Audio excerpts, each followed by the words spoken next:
Hello everyone, and welcome to my run through the Kickoff tournaments for Penny Dreadful Season 32. Today we're going to be bringing some All-In Ooze. Necrotic Ooze lets you draw your deck if you have a Skirge Familiar and an Asmodeus in the graveyard, and then you can discard a bunch of lands with Borborygmos to kill your opponent. This season we get a new toy in Buried Alive, which allows us to find three creatures and put them into the graveyard. Notably, if we play a Priest of Fell Rites on 2 and a Buried Alive on 3, then we can get Necrotic Ooze, Skirge Familiar, Asmodeus, reanimate the Ooze with the Priest, and win on turn 3. So without further ado, let's hop into some games. Alright, we're here with round 1 of the Penny Dreadful Season 32 Kickoff, and this hand is not keepable. We have a Dark Ritual, we have an Ooze, but you need more things in life than a Dark Ritual or an Ooze. This hand, I think, is keepable. We'll probably put back this Swamp. We can go Deep-Cavern Bat into Buried Alive. Yeah, we'll see what opponent is playing. Burn? Okay. We might be playing this Rotting Rats as just a cheeky blocker.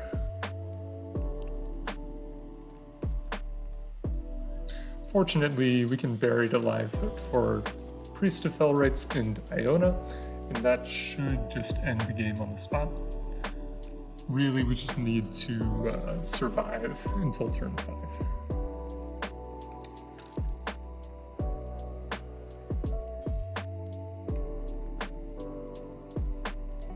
Alright, with the land draw, 1, 2, 3, 4, 5, I think I'm going to go ahead and play the Rotting Rats as a blocker for this Moria Marauder.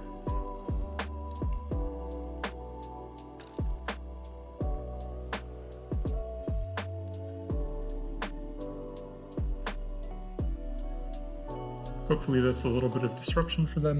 Okay, they discard Barbarian Rune, whatever.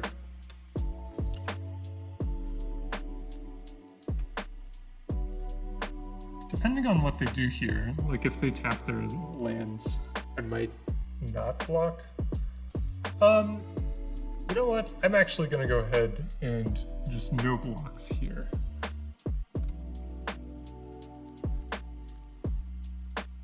Oh, okay. They are the, there's a 2-mana enchantment that makes all of your things deal additional damage when they attack, or deal 1 damage when they attack. It makes the Pyreling big.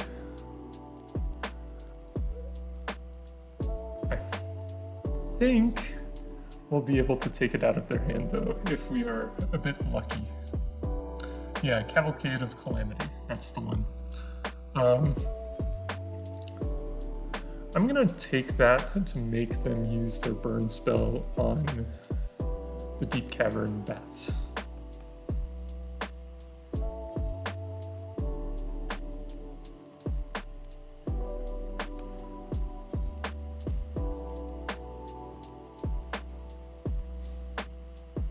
We are probably dead this game, but, we'll still give it our best shot.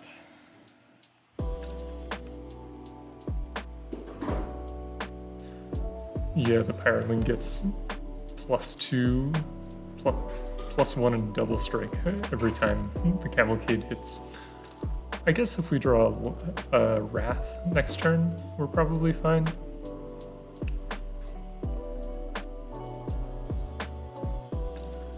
Otherwise, we are dead. But if we draw a Wrath, we should be fine.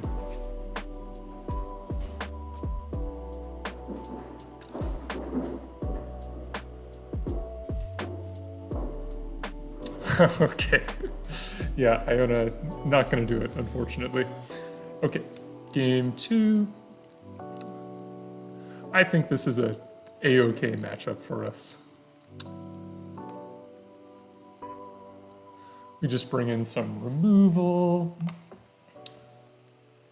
We are going to take out part of the combo because, yeah, Blazing Archon good, Iona good. We kept a pretty slow hand that game, which I think is why we lost. We also didn't really show them anything, so they probably are not bringing in Graveyard Hate or something like a Pithing Needle to stop the Necrotic Ooze.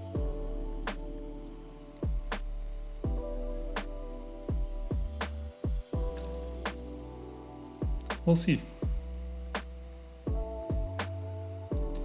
I should play Void Rend over Stroke of Midnight. I keep forgetting this is something that I put into my sideboard.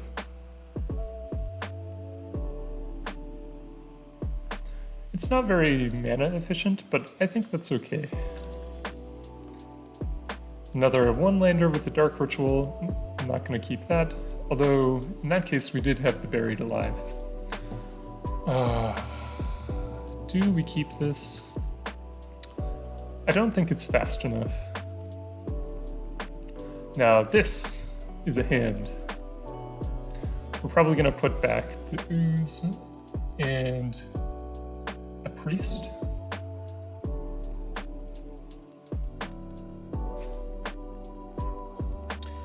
So this hand is good because if we draw 2 lands, we can play Ooze. Okay, it's not amazing, but I think it'll get the job done. Because we can go Priest of the Fellow Rites here to represent like a Buried Alive into a Reanimation next turn. Obviously we can't do that because this Fetid Pools comes in tapped, but our opponent doesn't need to know that.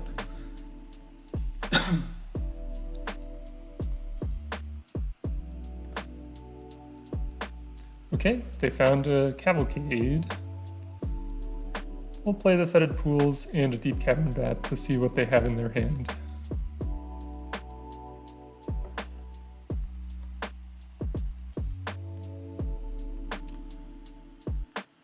Okay, they have basically nothing. Hellrider is minorly annoying, but I think I'm going to take the Fervent Champion here because, yeah, the rest of those cards don't do much without creatures in play. And given that they don't have any creatures at the moment, they'll need to draw them. And when they draw them, we can just deal with that as it comes up. That is a creature. And that is a Gifts Ungiven. So we're gonna win the game next turn, likely. Actually, can we win the game this turn? Okay, we can basically win the game this turn. We can Gifts Ungiven for 2 cards. Normally, you get 4, but your opponent is forced to put 2 cards that you pick into the graveyard. So what we're gonna do is we're gonna get an Iona and an Asmodeus.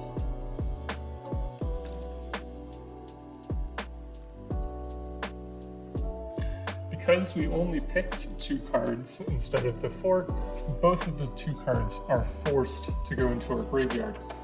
This means that now we can use our Priest of Fell Rites to bring back Iona on red, and given that they're a mono red deck, the game is over. They can't cast spells. Our opponent agrees.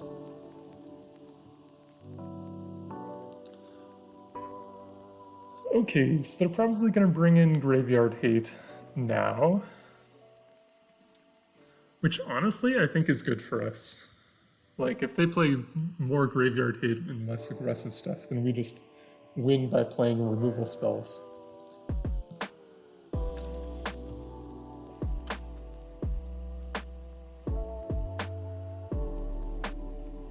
Okay, this has a turn 3 kill. We can play the Priest of Fell Rites and then Buried Alive for Necrotic Ooze and friends.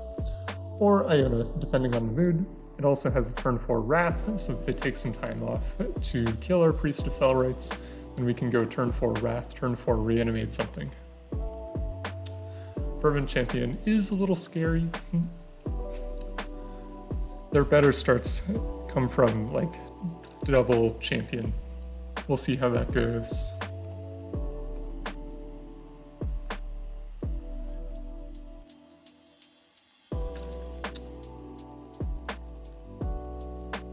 Karizev, fine.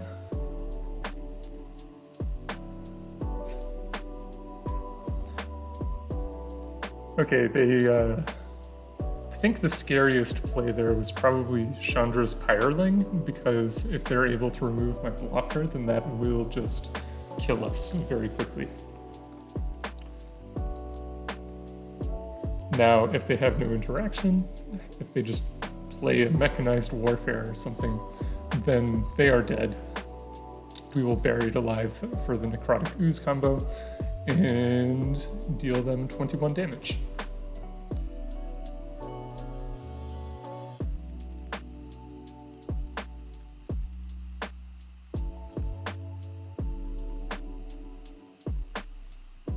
Okay, dead.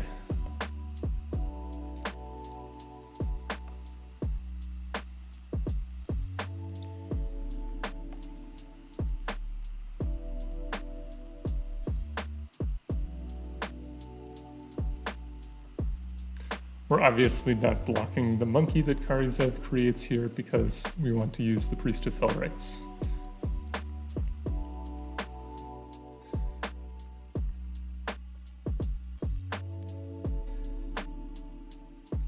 Alright, so now we get to show off the turn 3 kill.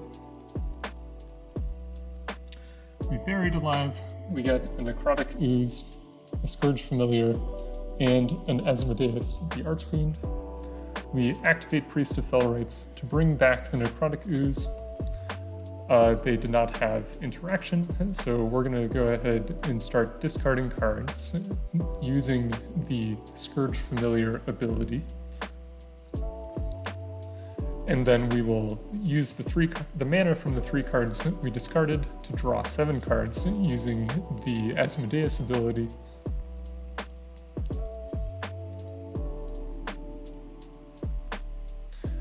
And that effectively lets us discard 3 cards to draw 7 cards.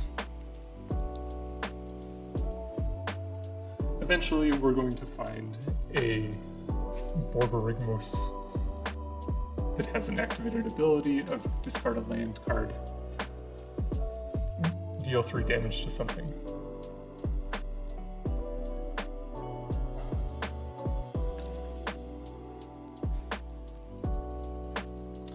There's the Borborygmos. So we discard it to make some mana that we don't need. Then we throw 7 lands at our opponent, and they die.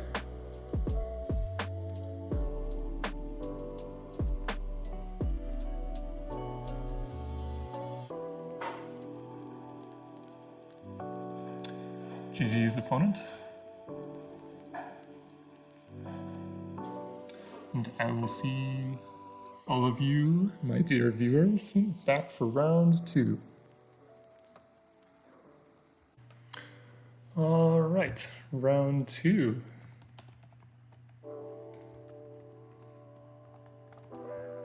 We are on the play, yay!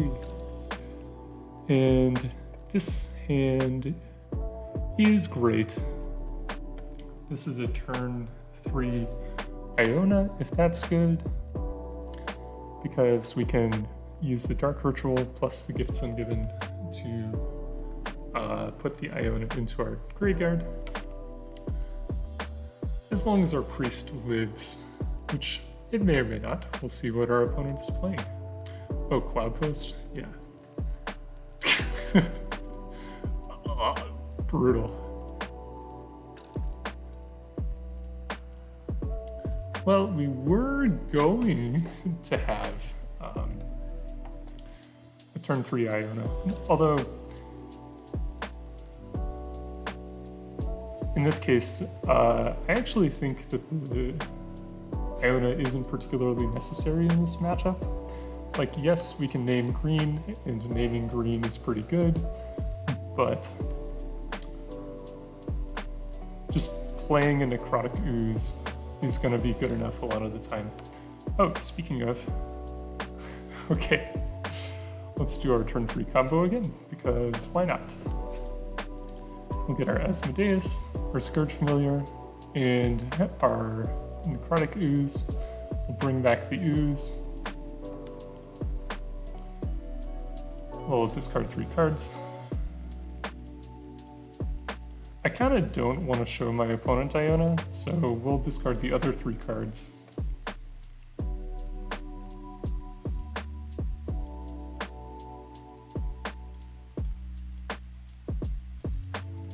And again, we're keeping lands here, because if we find a Borborygmos, we need 7 lands in hand in order to cast it. And there's the Borborygmos. And there's our dead opponent.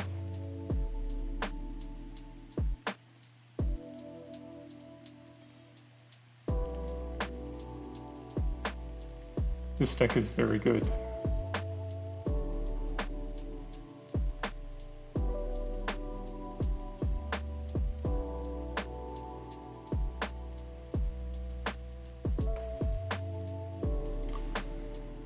Alright. So, how do we want to board? Probably want to bring in the Vindicates and again, we don't need so many combo pieces because our opponent is unlikely to be able to disrupt us with Lost Legacy or anything. Iona is kind of mid. We'll keep it in as a tutor target. We don't need any of the Wraths, which puts us down to 55 cards, so we can bring in just some miscellaneous removal spells. I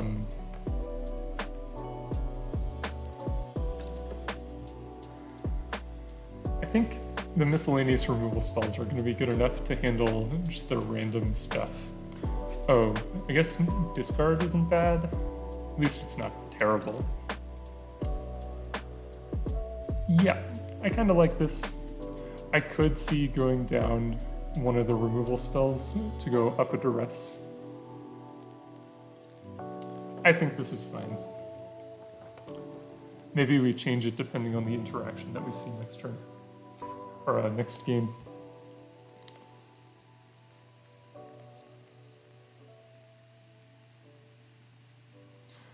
The biggest thing we're trying to hit with Duress is Sorcerer's Spyglass, which the removal spells, I think, do a better job of taking care of, because Duress is only good at taking out Spyglass on the first or the second turn of the game, if we're on the play, and in this case, we're on the draw, so it's only good on the first turn of the game.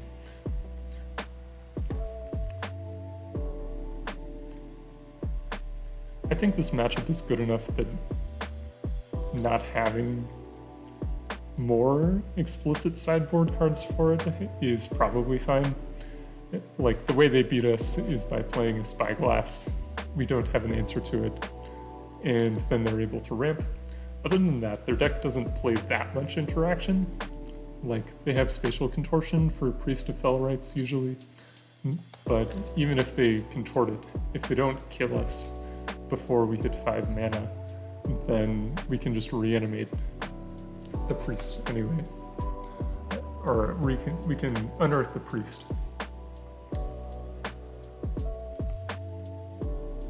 Okay, game 2. This is a mulligan. We have some dark rituals, but not good enough. I think this hand is close. I think I am going to keep it, because if we draw Buried Alive, then we're probably good. I'll put back the Dark Ritual, We have an answer to a Spyglass, so it's fine if they play one of those. I don't like this hand, let's be clear. But it does technically play Magic. And I think it's better than a Molotov 5. Could be wrong.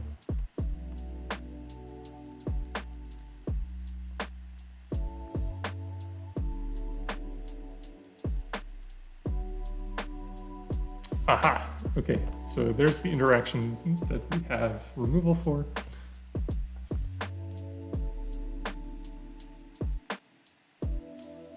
Okay. Looks like we'll need our second piece of removal before we can combo off, but that's fine. Like, we have a lot of ways to find removal spells in this deck.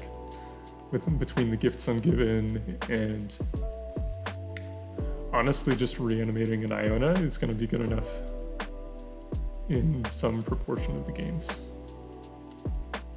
So let's see what our opponent is working with here. I see. They have no green mana, so we probably, and they also can't cast this Hour of Promise yet. So we'll take Trading Post for now, because that's something that they can actually cast. And next turn we can go Bat into Duress.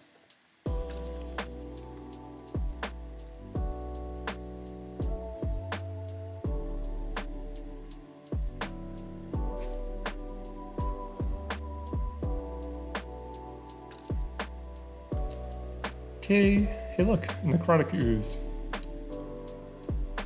It's gonna be a beatdown ooze.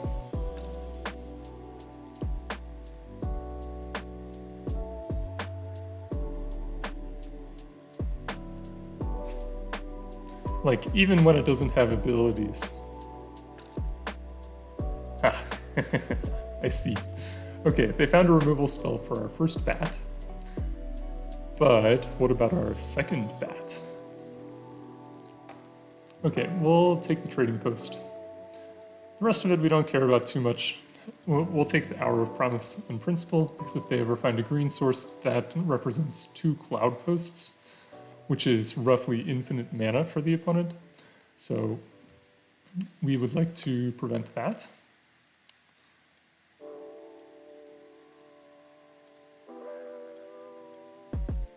But for now, it is time to beat down.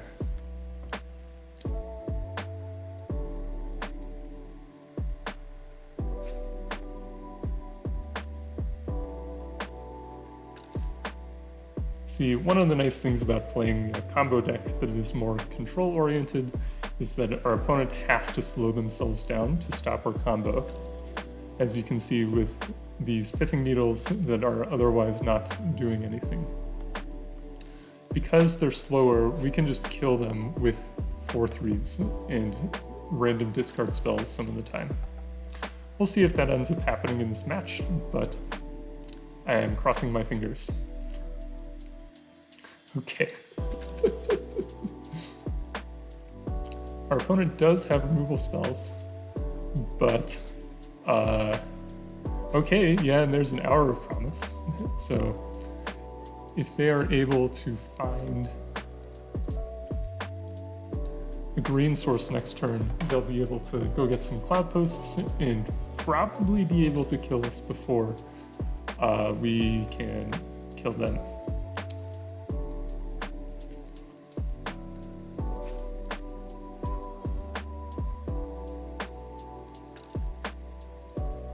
But realistically, they have to find a green source next turn. Otherwise, we'll put them to lethal even if they get a bunch of Glimmer Posts. Okay, we have a game.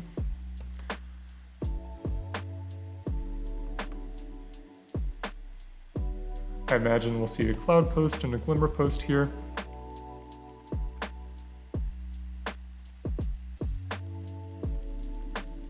So the only card we know about in their hand is Spine of Ish-Sa.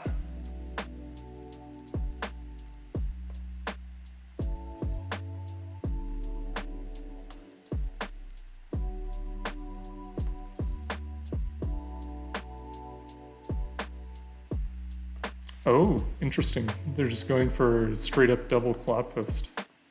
Is there a way we can punish that? I don't think so. I guess their plan is to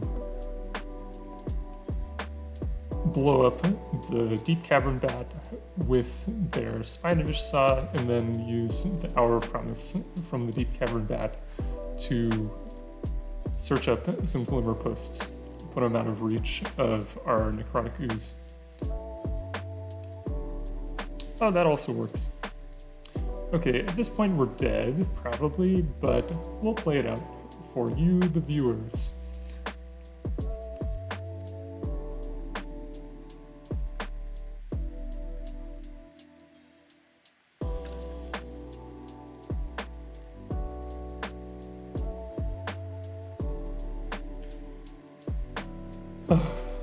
Opponent in the tank here.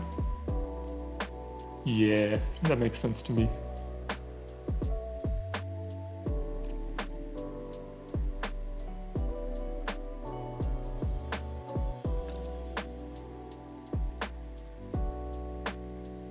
Oh, nasty. They can actually go get some Glimmer Posts and then still cast the Spine to kill a Necrotic Ooze.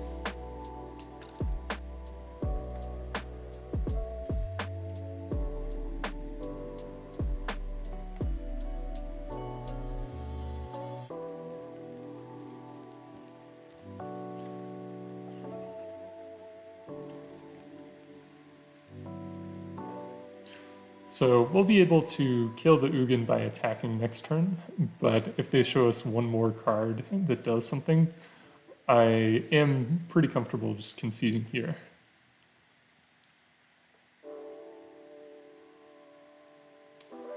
Oh, now that's interesting. What does that do for us? Well, for starters, let's kill the Ugin.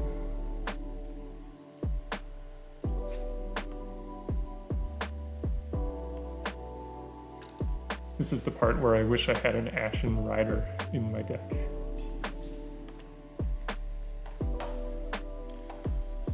So we'll get Asmodeus, Priest. Oh, we could get Rotting Rats to take their last card. Nah, let's just get Iona. Because if we take their last card, we also lose our Stroke of Midnight.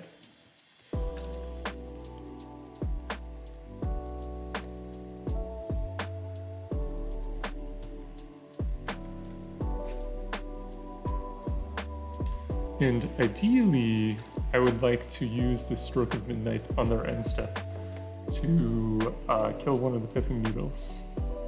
That way, if we draw a second removal spell next turn, then we'll be able to activate Asmodeus and potentially find a way to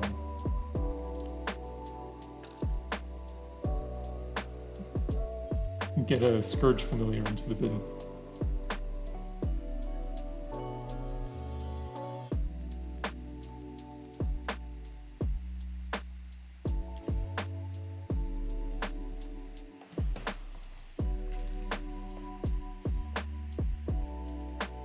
Oh boy. Okay, so that's gonna kill us next turn unless we do something good.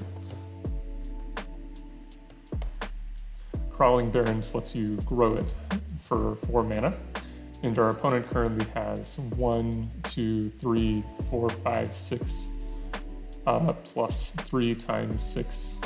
Our opponent has 24 mana, not counting the Barrens, so they can attack for 12 next turn. Yeah, let's go ahead and kill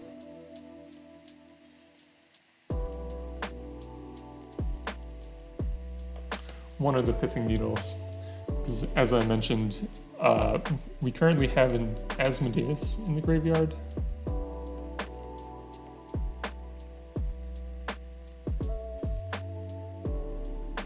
Okay, well, unfortunate. That is not a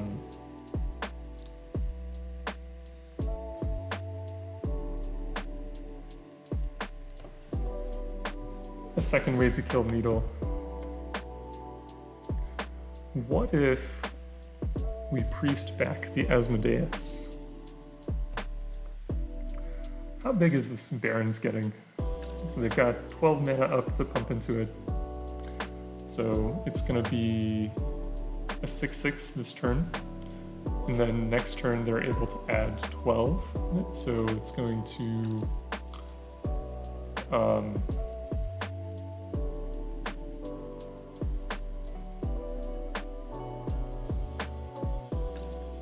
lots.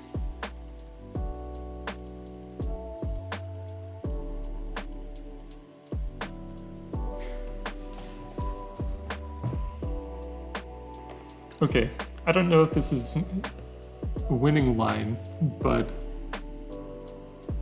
I think all of our other lines are kind of bad. So let's bring back Asmodeus. We'll be able to chump block with the Necrotic Ooze, and then Asmodeus does technically have text. We'll be able to draw 7 cards next turn at the cost of most of our life points. But hopefully they don't find a way to remove stuff. If they find a way to remove stuff, then they will be able to just kill us with Crawling Barrens. Oh, they have an active Academy runes. Okay. That's game. They're gonna get back Trading Post. They'll use the Trading Post to blow our stuff up. Cool, cool, cool. I think we just run it back. Like, if they're aggressively mulling for Pithing Needle. Honestly, Iona is not great. Maybe Duress is better than Iona. Same with Blazing Archon. Like, they don't win the game by attacking.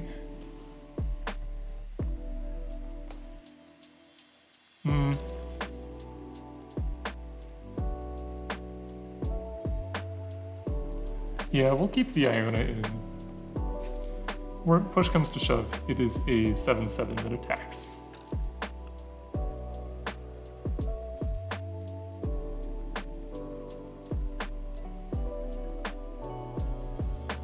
Okay, and this is good, to say the least. If we draw a land, then we have the turn 2 combo. I guess we don't have the turn 2 combo because our 1 Skirge Familiar is in hand. Okay, there's a land. At a minimum, we'll be able to get an Asmodeus and reanimate an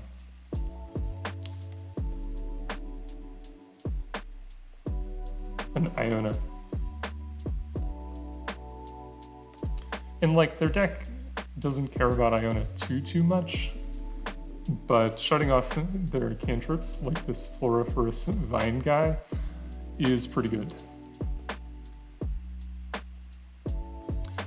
Okay. So what we're gonna do here is we are going to bury it alive. We'll get our Asmodeus.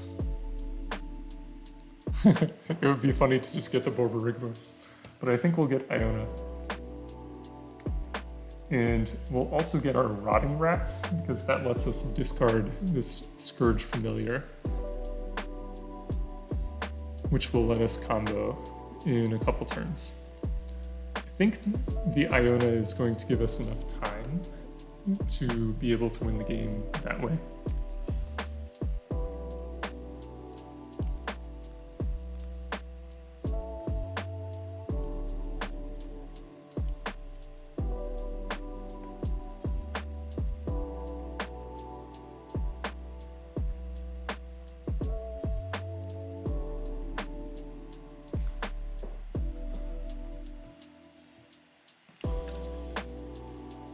Hopefully their hand is just full of 1,000,000 green cards. Okay, they have 4 mana. Is this going to be a trading post?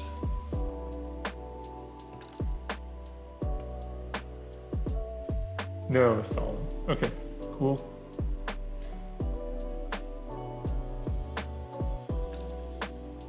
We do get to kind of shred their hand here. Let's take a look at what they have. Actually, before we do that, let's reanimate the rotting rats. That way they don't know we're eating their hand before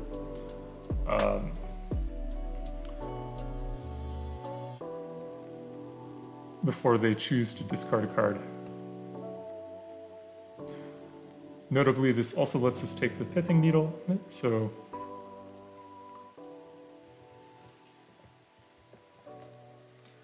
alright, this is great for us. Yes, they have a Cloud Post, they'll have 1,000,000 mana next turn, but they won't have that much to do with it. And we have the combo in our graveyard for next turn.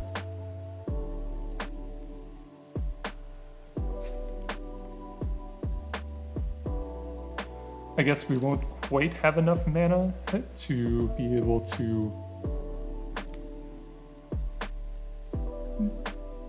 activate Asmodeus because we're running low on cards in hand. But opponent also has to deal with this Iona.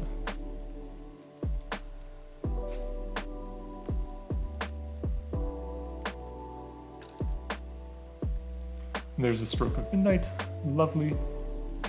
We're just gonna run out the Ooze.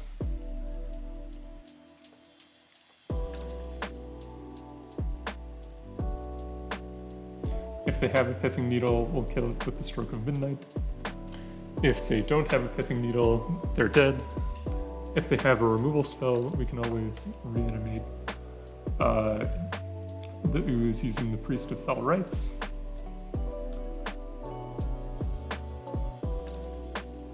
It would be annoying, but again, they still have to deal with this Iona. So they have 6, 7, 8, 9 mana. That's enough for one Spine of Ishsa. Okay, now they have 11 mana.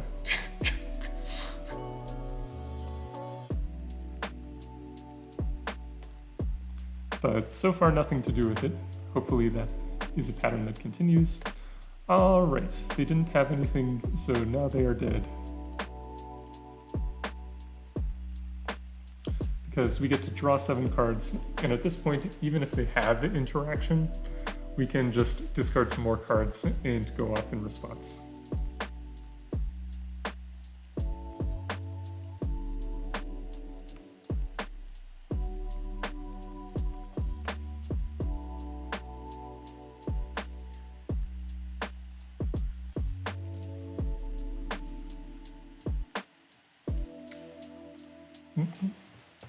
Thank you, opponent, for giving the viewers what they want. The full combo. We'll discard a bunch of cards now, using the ability that we got from Borborygmos. GG's, opponent. Alright, see you back in and we're back for round 3 of the Penny Dreadful Season 32 Kickoff. Good luck for us again. We are on the play. Okay, this is interesting. If we draw 2 lands, we can go Buried Alive for Skirge Familiar Asmodeus, use Necrotic Ooze to win on turn 2. Sorry, turn 4. But I think we want something a bit better. I'm pretty sure our opponent here is on Enchantress, so I'm going to go ahead and keep this. We'll put the Wrath on the bottom, and hope that these bats can carry us to victory. Again, once we have a Necrotic Ooze, either Buried Alive or Gifts Ungiven do get us the full combo. We could play the Priest of Fell Rites, but our opponent is not playing a very fast deck. So I think it is okay to just chill for a little bit, shred their hand. I'm going to take the Sanctum Weaver here because I don't really care if they draw a bunch of cards. What I want them to not be able to do is draw a bunch of cards very quickly.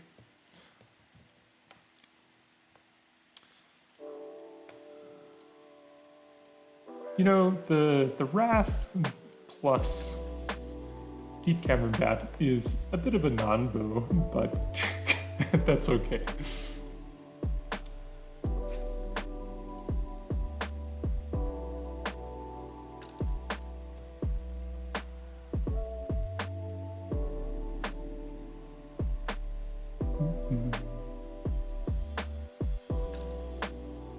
So for those of you that don't know, Mana Bloom is just a 1-mana enchantment that comes back to your hand every turn.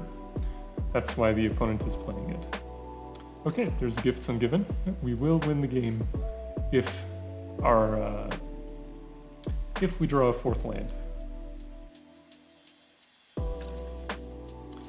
I'm going to go ahead and play this Priest of the Fell Rites here, both as a way to attack our opponent, and also as a way, push comes to shove, if we think we need to, when we Gifts Ungiven, we can get an Iona in name white, at which point our opponent will be cast out, or will be unable to cast their important spells. Oh, that's cute. The Dukai Naturalist lets you cast the Mana Bloom for X equals 1, while still only playing, or paying 1 mana.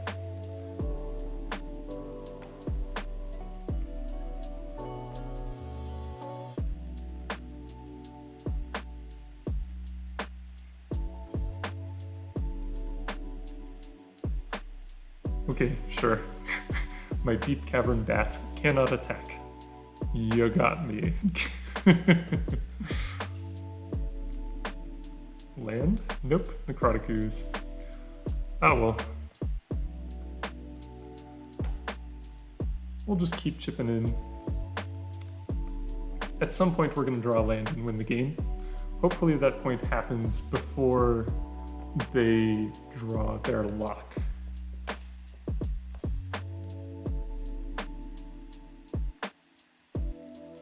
It's looking unlikely. For those that don't know, the lock is Solitary Confinement plus Mana Bloom. Solitary Confinement says you have Shroud and you can't take damage. However, it makes you skip your draw step and you have to discard a card every turn to keep it alive. Mana Bloom plus 2 Enchantress effects means that you can draw 2 cards every turn, 1 to replace the rude, 1 to replace the card you discard, and the other to just draw to play.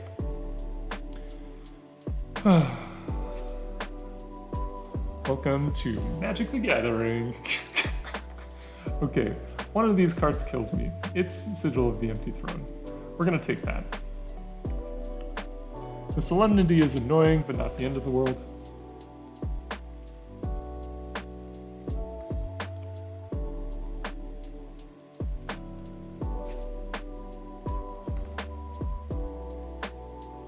I think if I draw land, I'm just gonna go ahead and Gifts Ungiven for the 2 combo pieces so that we can draw our deck with Necrotic Ooze the next turn. Okay, this probably means we're dead. Sterling Grove is going to find Solitary Confinement. If they have Shroud, we cannot cast Gifts Ungiven. I also don't think I have main deck enchantment removal other than the Day of Judgment.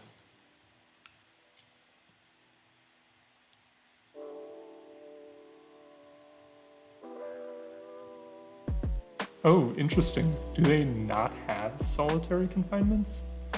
I was expecting them to crack the Sterling Grove to tutor it up and draw off of the Mana Bloom. Because Sterling Grove puts it on top of your deck, not into your hand. So you need to be able to draw a card if you want to play it immediately. Okay. We have no outs. We'll go to sideboarding. Fortunately, in sideboarding, we actually have a lot of good cards. Blazing Archon it's okay. I think it's just okay. Again, we're going to shave the Skirge Familiar and the Asmodeus. We'll keep in some Wraths. There are some hands where it's good to have the Wrath. The big sideboard card that we want here is Kederekt Leviathan, or as I like to call it, the Get-Wrecked Leviathan. This will return all other non-land permanents to their owner's hands, which deals with Solemnity through something like a Sterling Grove, giving it hexproof. We also have Cease and Desist here, which also destroys all enchantments. As far as what else we want to do, I think we can just go ahead and cut another Wrath. That's not really the axis that we're looking to win the game on. Oh, we definitely want this third Stroke of Midnight. Maybe I will cut a Dark Ritual. In fact, we want these Duresses. Is Duress better than Deep-Cavern Bat? Yes. No.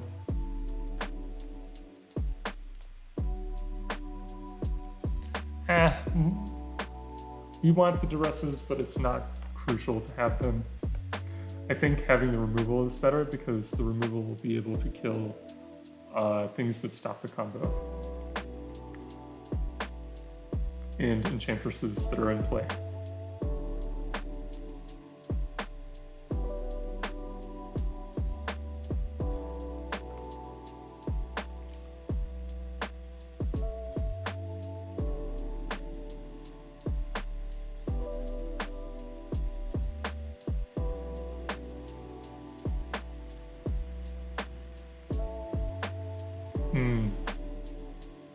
Lignify is a card that deals with Iona pretty cleanly because it removes all of Iona's abilities. So maybe when I Iona, I name green.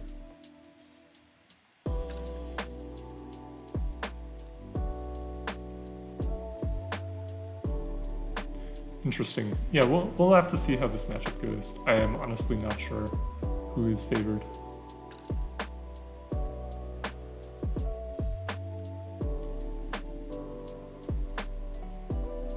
Well, looks like the second game's about to start, whether our opponent is ready or not.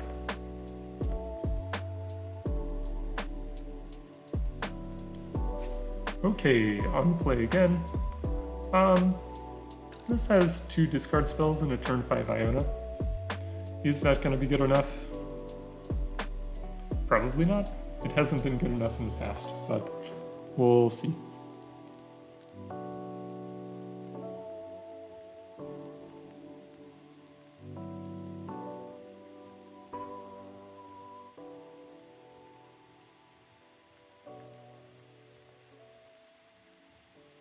His opponent's internet dead?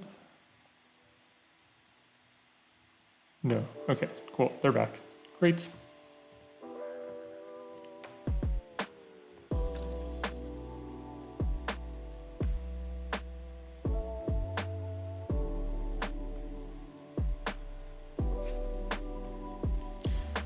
Okay, let's see what you're working with here, opponent. Oh, okay. Necrotic Ooze means that this is a turn 4 kill because we can search up the 2 combo pieces with Buried Alive. I think it is more important to... Okay. God. That's a lot of hate. This, by the way, is why... Okay. Good to know. That is a lot of hate. We'll take the Wheel of Sun and Moon here.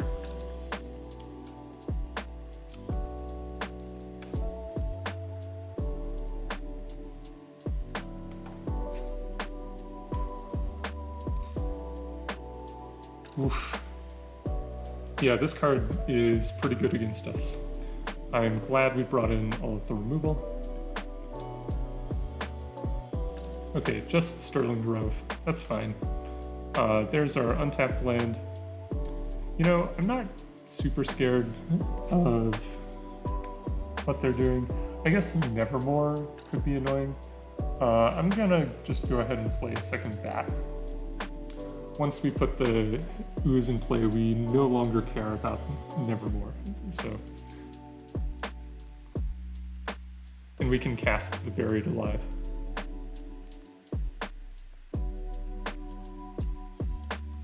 If they Curse of Silence on Ooze, that's fine. We'll just Buried Alive for an Iona.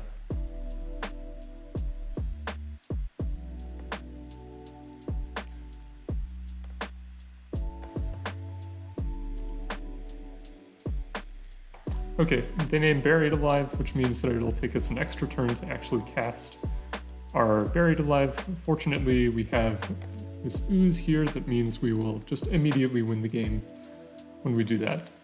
I guess they can sacrifice the Sterling Grove to go get a Wheel of Sun and Moon. That would be annoying. Yeah, I guess since that's the case, maybe it was correct to Buried Alive last turn. Oh, they did not see it. That's good.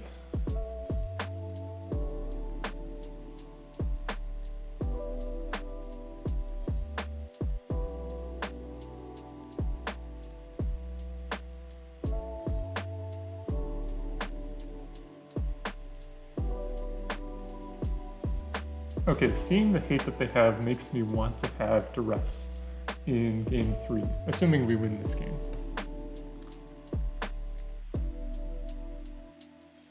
Okay, they're just gonna take out the Ooze. Oh, they're gonna Nevermore? Sure. What are you naming? Buried Alive?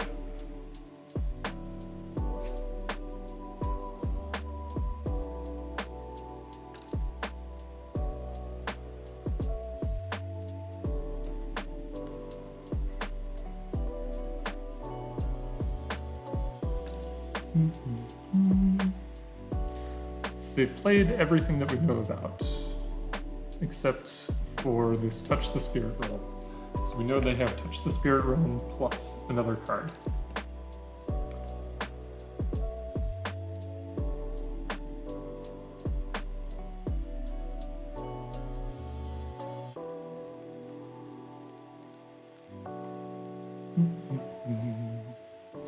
Opponent deep in the tank.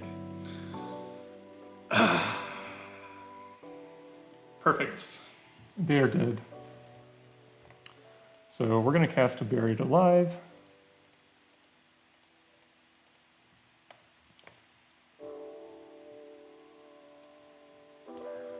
That's the nice thing about having redundant combo pieces. This deck is actually pretty hard to figure out what you want to name. Oh, I guess they're not quite dead yet, because we don't have enough mana to be able to activate Asmodeus. They will have a chance to use their Touch the Spirit Realm here. I think we still get Skirge Familiar. Actually, let's just get Asmodeus. That is a threat.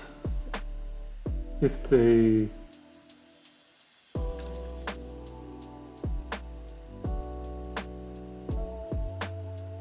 Oh. How much mana do we have here? How much mana does Kederekt Leviathan take to unearth?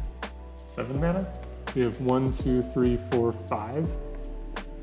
Okay, yeah, let's just get the Kederekt Leviathan in the combo. That way, even if they use the Touch the Spirit Realm, when we bounce it with the Kederekt Leviathan, we will still win the game.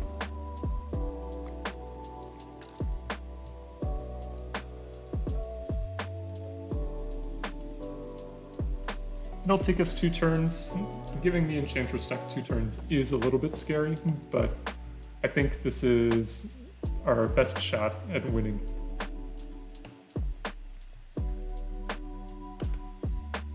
Of course, if they don't hit this with their Spirit Realm, then we will just win the game next turn.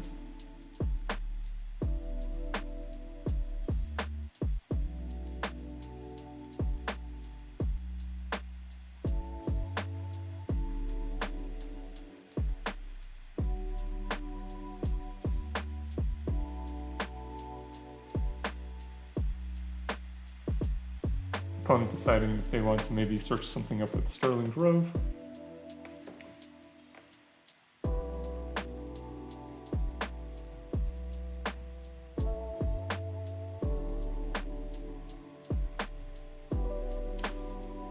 Either that or my Wi-Fi has died.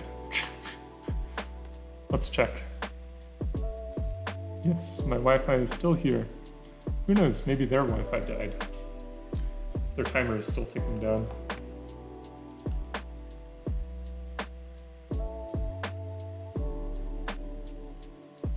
Okay, sure, just drawing a card.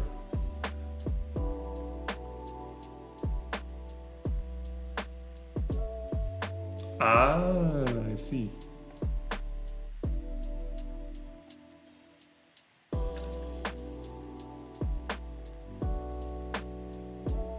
Yeah, it's pretty good. We do get to empty their hand here.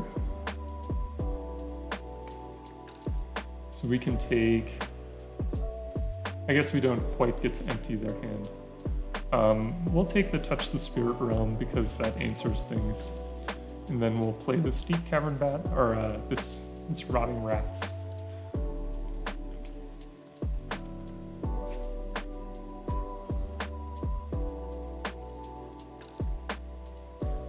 Unfortunately, we just take the redundant Sithis.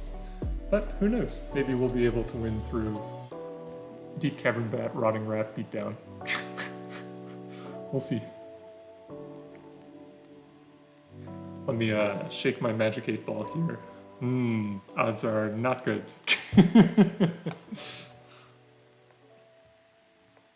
Notably, if we ever draw Cease and Desist, we do just win the game on the spot, I think.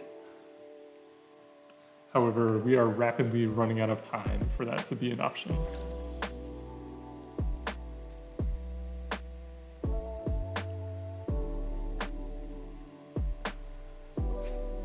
Ha! Okay. Oh, rats. It has Shroud. That's rude.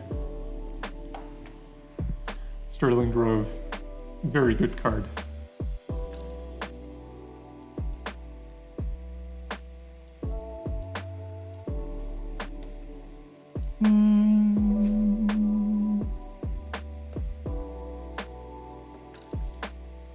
Let's attack like this.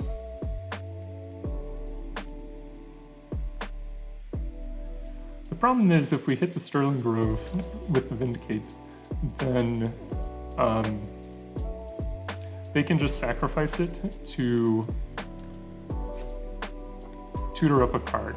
So I'm gonna hit their land instead. Try to slow down their mana production until we can get a 7th land to bounce all their stuff. Not that bouncing all their stuff is going to be that good anyway. They'll be able to just replay it all and draw cards in the process. But, you know, we'll see. Enchantress deck showing off how powerful it is in this match. Yep, that's a solitary confinement. So I can no longer kill them with combat damage. Not that I was going to be able to anyway, but, you know. Okay, so if I reanimate my Kederekt Leviathan now, they will get a bunch of cards back into their hand. They will also be able to cast a Nevermore. So I think what I do is I wait until I have 9 mana, at which point I can reanimate my Kederekt Leviathan and then play a Deep-Cavern Bat to take their Nevermore.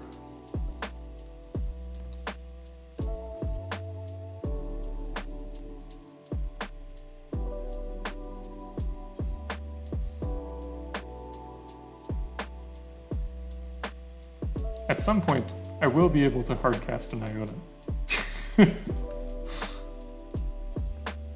We'll see if they can kill me before that happens. Probably.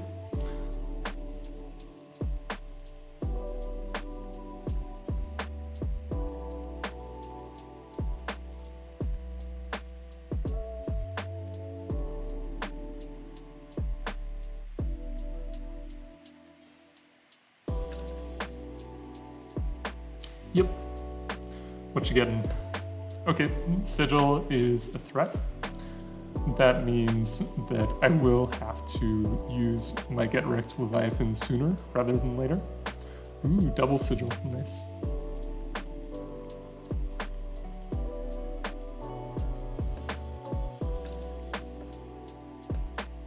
I can chump block with some Deep-Cavern Bats first.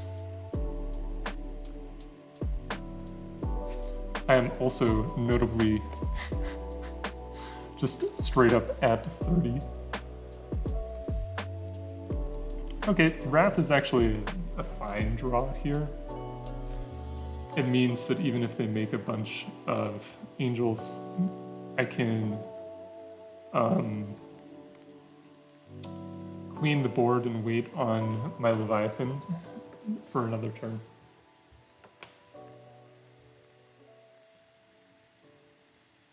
I would love to draw a Cease/Desist here. That would blow up their entire board. I would not have enough mana to immediately win the game, but it would give me a lot of time.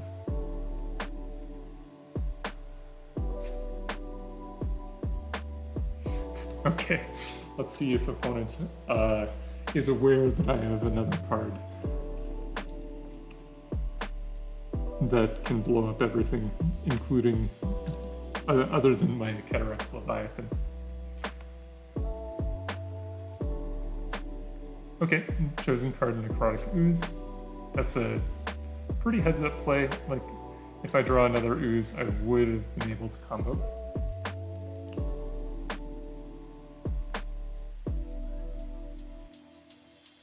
Okay, there's the Mana Bloom. So they were not in danger of running out of cards before, but they are even less in danger now.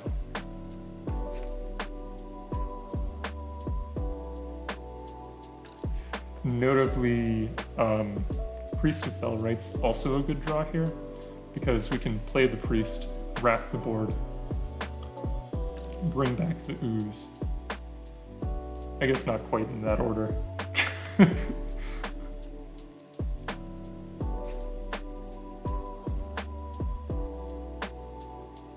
Oh yeah, Cease/Desist would be juicy here. Opponent would be able to rebuild pretty fast, but that's fine.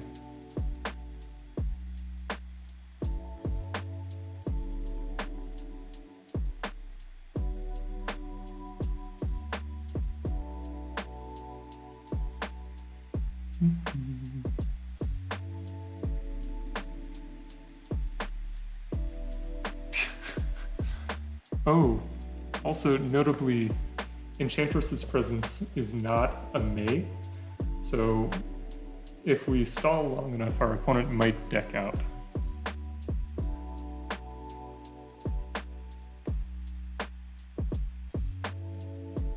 Solitary Confinement does stop them from actually decking out from draw step, but they don't have that many cards left in their deck. And Sithis is also not optional.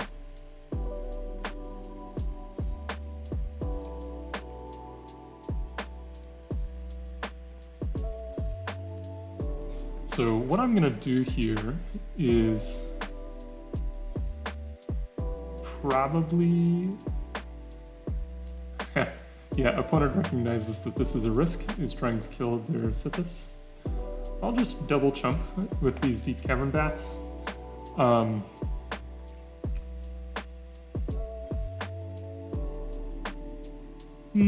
think I will keep the one that has a Touch the Spirit Realm. I'll chump with a single Deep-Cavern Bat, because I do not particularly care about Nevermore.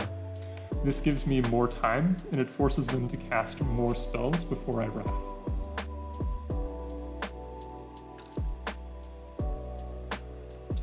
Void Rend is good. It's not great, but it is good.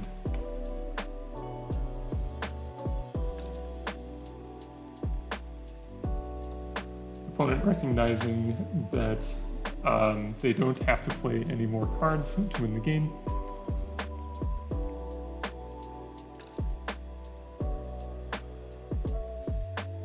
That's fine by me. I'm happy to take 1,000,000 damage.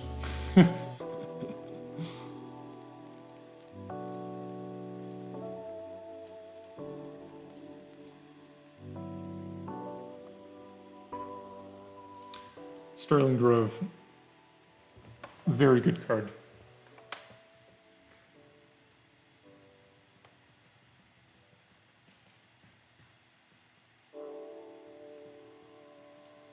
Okay, I think I'm gonna Wrath next turn, so I'll go ahead and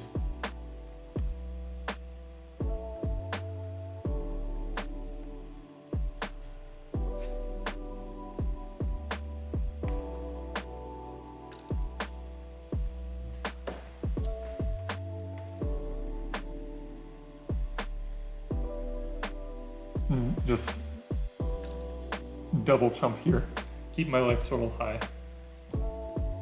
Maybe that incentivizes them to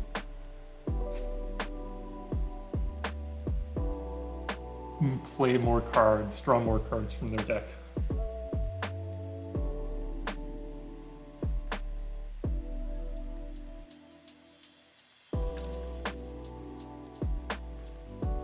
Ha! They used their Sterling Grove to find another Sterling Grove. That's so fair.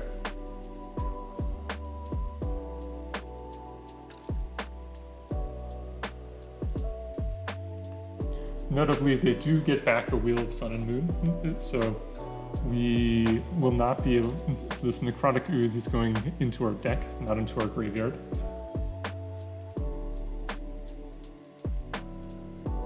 Probably fine.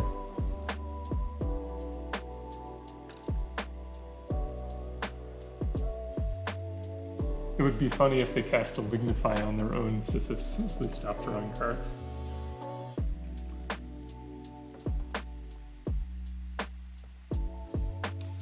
Okay, another land is good. Yeah. Bye-bye board.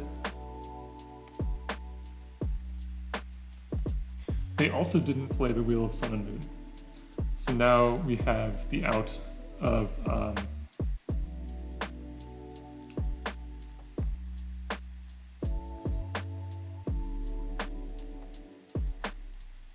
drawing the priest to reanimate our Necrotic Ooze.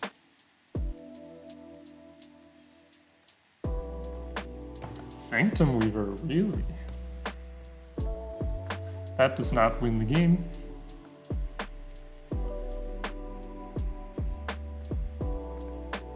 So they gotta cast 3 enchantments here to make us dead and force us to use the Kederekt Leviathan.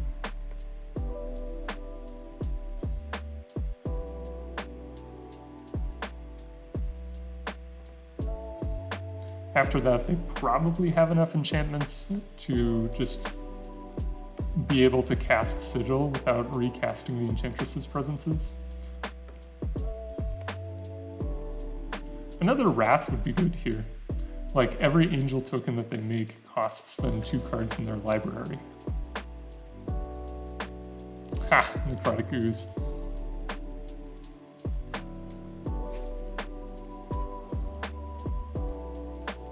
I mean, if they don't name Ooze with Nevermore here, then we do get to combo next turn. But they've played the rest of this game pretty well, and so I expect that they will play around it.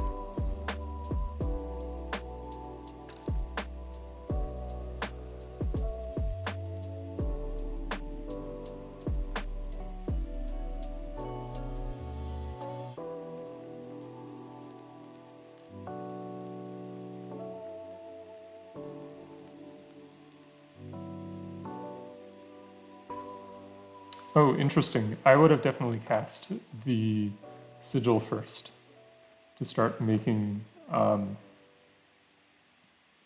angels.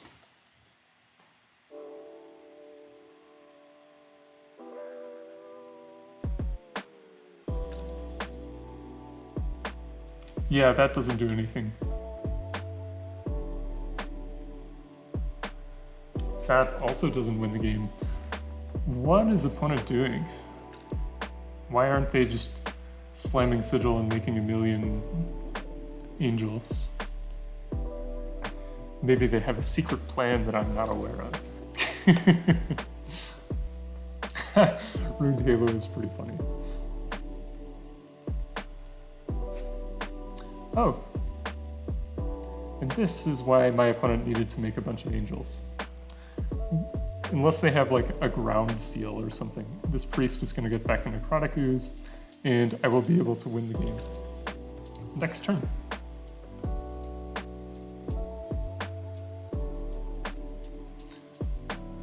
And at that point, opponent is only at 6 minutes and 40 seconds. I don't know if they have time to win a game 3, even if we get there. Oh, I guess they have the Touch the Spirit Realm? Yeah, so that is able to get rid of the priest.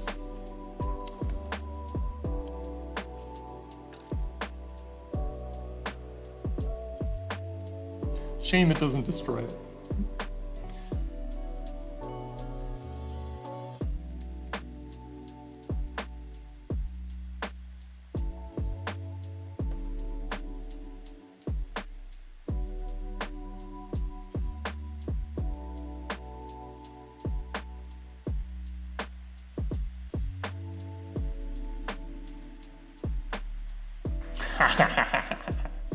Got him. We don't have any more Wrath of Gods in our deck. Okay, cool. Good games, opponent. Well played. I'll see the rest of you in round 4. And we're back for round 4 of the Penny Dreadful Kickoff tournament. We're 2-1 so far. This hand, I think I will mulligan. Because although it does have a turn 2 ooze, it doesn't have any good follow-ups. Okay. This hand also not very good. We'll throw it back. This hand, if we draw a land, has turn 3 combo. And if they kill the Priest of Fell Rites, it has turn 4 combo. So, needless to say, we are very happy to keep it.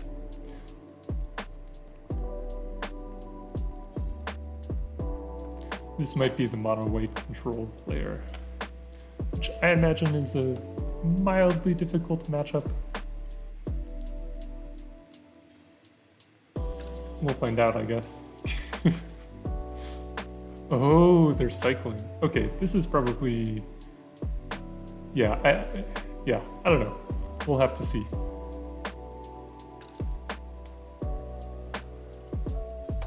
Lightning Rift is pretty good against Priest of Fell Rites and Necrotic Ooze specifically, but I don't know how much graveyard hate this deck runs.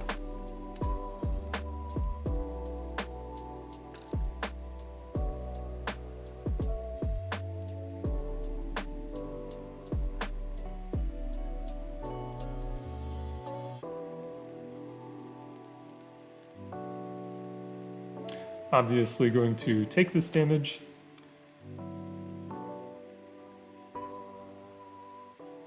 Oh, Naya. Interesting. Or maybe this is just a tapped red land that they can cycle. That's also possible. Okay. Assuming they have no interaction here, they are dead. We get Asmodeus, we get Skirge Familiar, we get Necrotic Ooze. We reanimate Necrotic Ooze.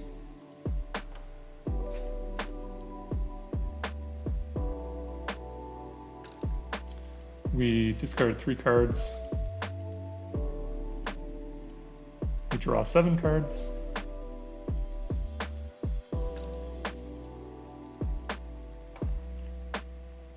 We keep going until we find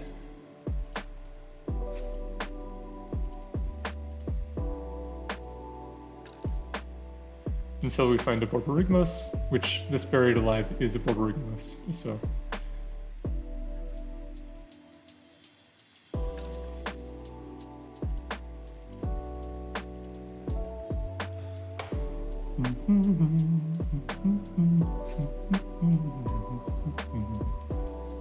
Okay, we'll discard our Ooze.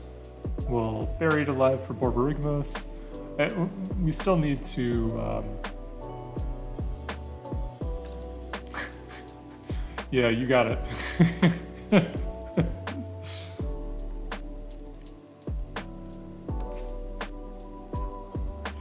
We still need to have 7 lands in hand, but that's pretty easy to do.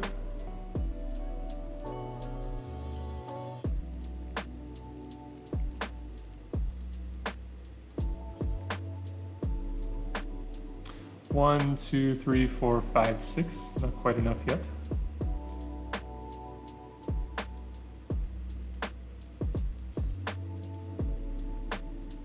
And you know what? I don't want to show them Deep-Cavern Bat. I was thinking about taking a look at their hand, but if they don't know about Deep-Cavern Bat, they might not bring in cheap removal spells for it. We'll see. I imagine this matchup is pretty good unless they have just a bunch of hate in their sideboard. And opponent is dead. Cool. Alright, we are going to assume that they are bringing in hate cards, so we bring in our removal spells. Honestly, we probably cut the Deep-Cavern Bat because they're going to have removal spells to deal with the priest anyway, so we might as well cut some of our discard. Vindicate might be fine. Okay, we'll keep in 1 bat, just to... Oh, right, we can cut the Skirge Familiar and the Asmodeus. So we can keep 3 bats, bring in 3 removal spells for whatever hate cards they have. Wrath is pretty good, but I think having 4 is enough, combined with these. Both Blazing Archon and Iona will probably win the game on the spot, so we keep both.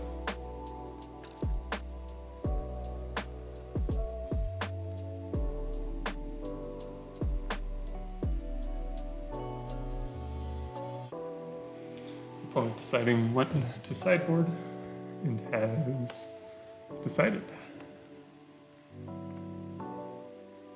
Okay, game 2 on the draw. I don't think this hand is keepable. Void Rend showing off its kind of awkward blue mana requirement here. This hand is slightly better because we have a Gifts Ungiven, but I think I will also mulligan it. Oh god. I think at this point we need lands. Alright. This is not a great keep, but it's a hand we'll keep. Hopefully the Deep-Cavern Bat can do work. I bottomed the Wrath there because we don't have white mana.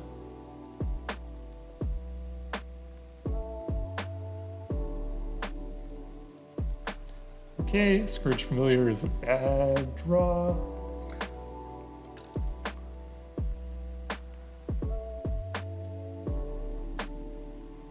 Oh, interesting. Okay.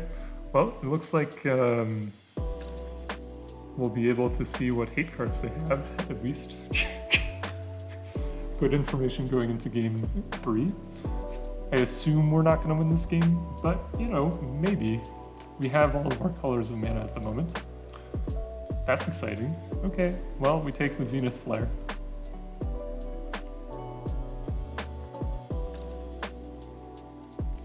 Do they just not have Graveyard Hate? That would be lovely.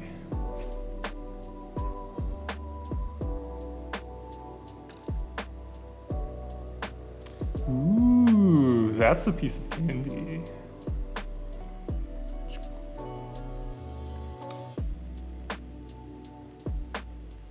Notably, if we draw land and a giant creature, we can cast the Skirge Familiar, discard the giant creature, bring it back with Priest of Fell Rites. I might actually just block the Stranded Stinger here.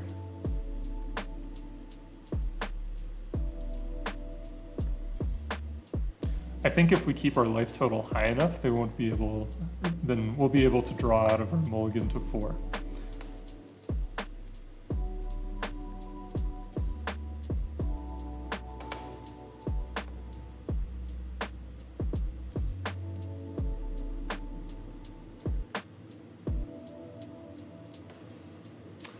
Oh, instant regret. We could have buried alive for Iona. We still will. Actually, do we get Iona or Blazing Archon? Or is it just the combo? Probably Blazing Archon. Necrotic Ooze.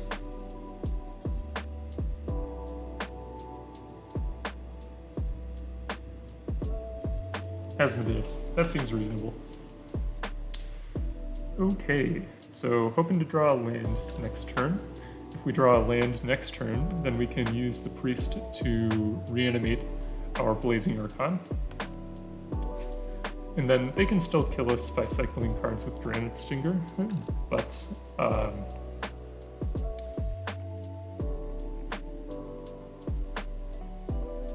that will take much longer. Yeah, that's... Oh, okay, they are actually just cycling Valiant Rescuer. Yeah, they see the Blazing Archon in the graveyard. They know that attacking is not going to be able to win this game.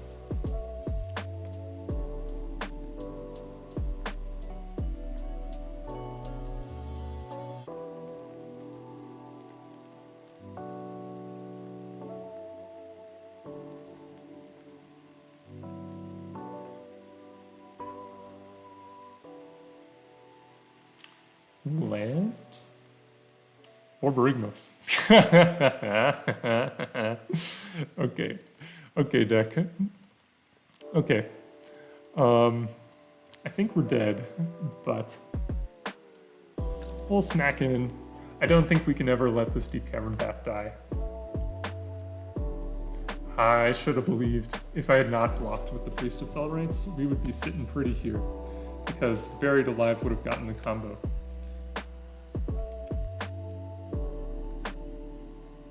That's okay. You live and you learn. Or in this case, we die and we learn.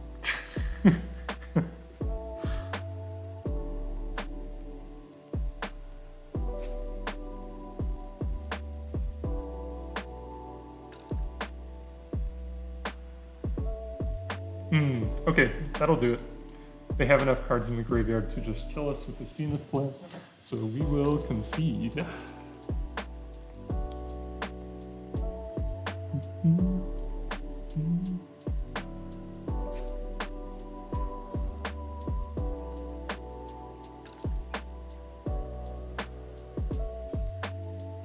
They probably bring in their cheap removal spells now. That's fine. If they bring in cheap removal spells, they have fewer cyclers. And if they have fewer cyclers, then they can't kill us as fast. Notably, we did not see any hate cards from them. So we absolutely keep this hand, which has a turn 4 win if we draw 2 lands in the next 3 draws.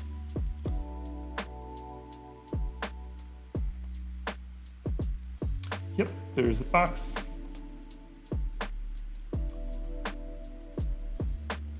Oh no. The Skirge Familiar means that plan is no longer an option because we only have one of them and it is now in our hand. Shredded Sails kills a creature with flying, so we'll take that.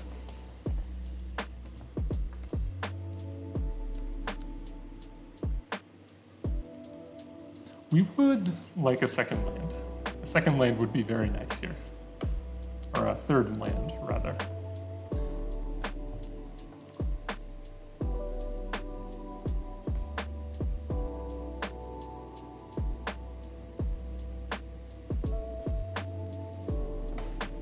Change to the rocks is good to know about because from last game, because that is a way to kill Iona. Oh, Silent Gravestone doesn't do anything. If they leave up 4 mana, then we have to be a bit careful when we combo. I guess it technically stops the reanimation, but given that we have a Necrotic Ooze in hand, that's okay. Okay, Rescuer is fine. We probably start holding back the Deep-Cavern Bat so that they can't hit us with Rescuer.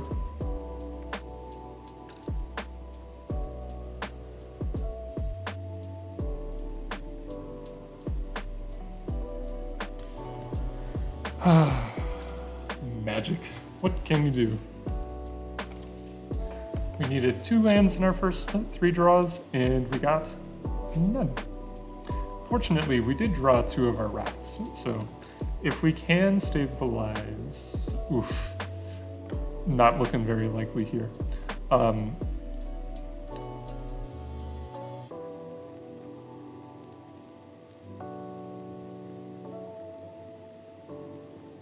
Yeah, looking like this one is going to put us in the ground, unfortunately. Our misplay in game 2 lost us the match. Die and learn, as they say.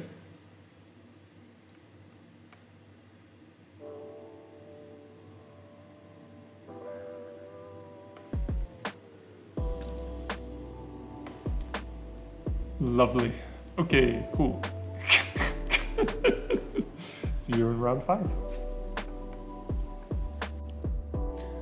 All right, and we are back for round 5 of the Penny Dreadful Season 32 Kickoff. This hand is... it's fine. We can Rotting Rats to discard the Skirge Familiar, which allows us to Necrotic Ooze with a Familiar in the graveyard. It doesn't have much disruption, and we're really hoping to draw Gifts Ungiven. Or a Buried Alive. Ooh.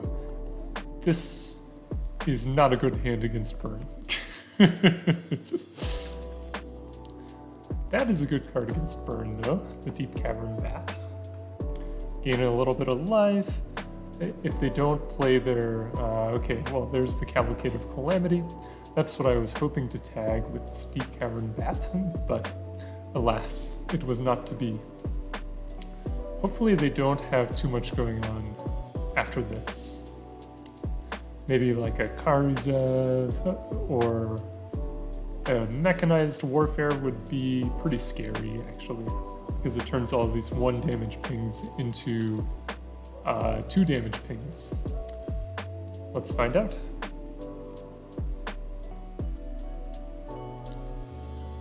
Ooh, what? Excuse me? Okay. Flames of the Blood Hand. I guess. I think we take Burst Lightning, because then they have to decide between casting their second Scorch Spitter or incinerating the Deep-Cavern Bat. They have decided.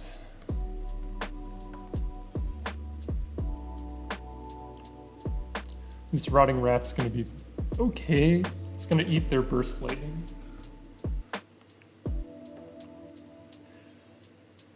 Buy us a little bit of time.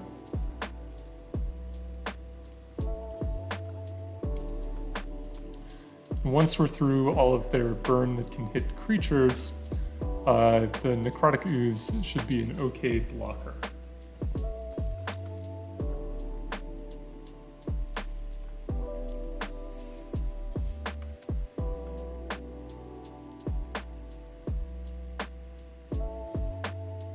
Second Cavalcade is good for them. Burst Lightning on the Rotting Rats instead of playing a second Scorch Spitter is good for us.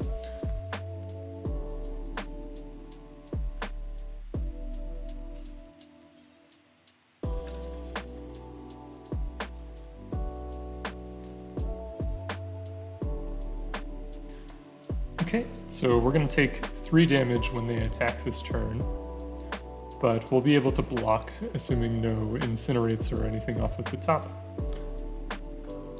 And I think Necrotic Ooze sets us up best to win next turn if we draw Gifts Ungiven or something.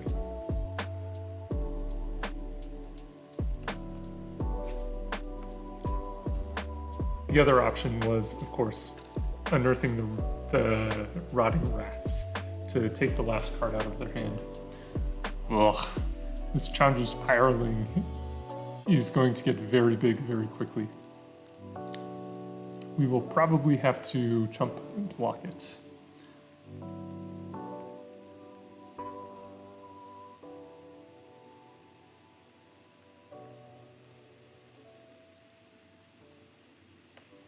Wrath off the top.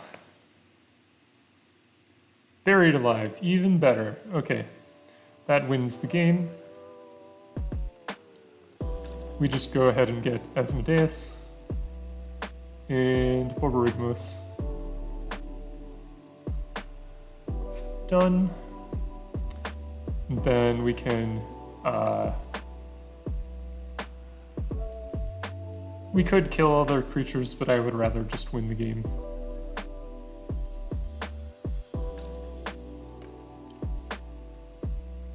Draw 7 cards. Thank you. Then we will discard our Ooze and our Buried Alive. And okay, cool. Opponent has seen enough. All right, so Wrath, very good here. Bats, just okay here. They have burn. Duress is bad though. What do we want to cut? Okay, we'll cut our 2 combo pieces as usual.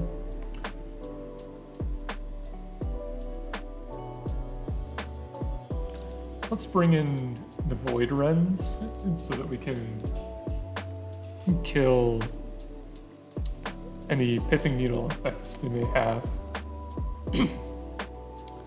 I think we can cut 1 Gifts Ungiven, because if we're casting gifts, we're already winning the game.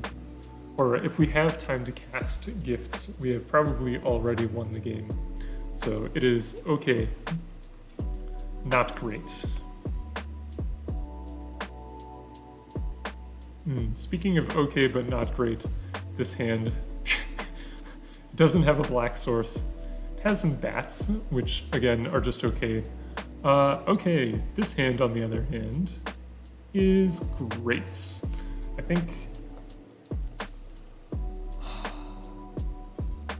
I want to keep the Dark Ritual for some potential nut draws, but I think the more disciplined decision is to keep all of the cards that do stuff instead of the cards that accelerate us.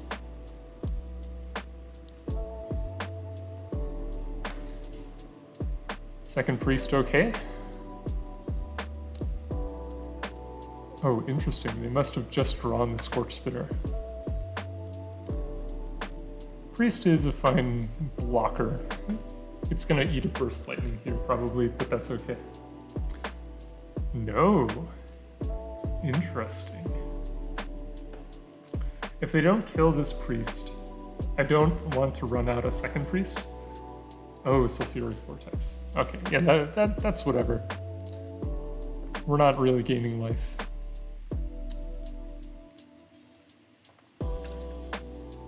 With, I guess the bats prove us wrong, but I wasn't going to run anything else out, but since the bats are a discard spell,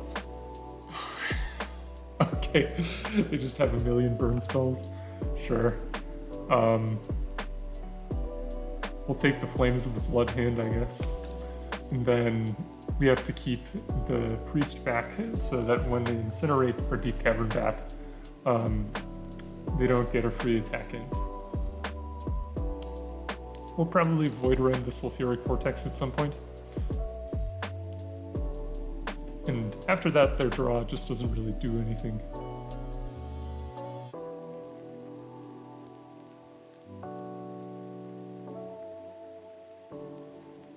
Pyreling is a bit scary, but not the end of the world. What do we draw? If we draw a white land, we're probably just wrathing. Oh. Are they dead? I think they're dead. Because we can Buried Alive, go get Asmo, Ooze, Skirge Familiar, bring back Ooze, and that should be game.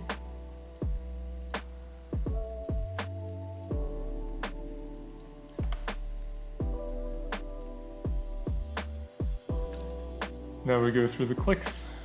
Yeah, opponent knows it. Alright, that was round 5. I'll see you back for round 6. Alright, and here we are back for round 6 of the Penny Dreadful Kickoff for season 32. I'm gonna keep this hand because we have Dark Ritual into Gifts Ungiven. That's gonna be good enough a lot of the time, and I suspect our opponent is playing more of a controlling deck. If not, then, you know, we can always wrath away any creatures they have using our Fetid Heath. Ooh, Ooze is a very good draw. If they ever tap out, then we can Gifts for the combo, and then play the Ooze.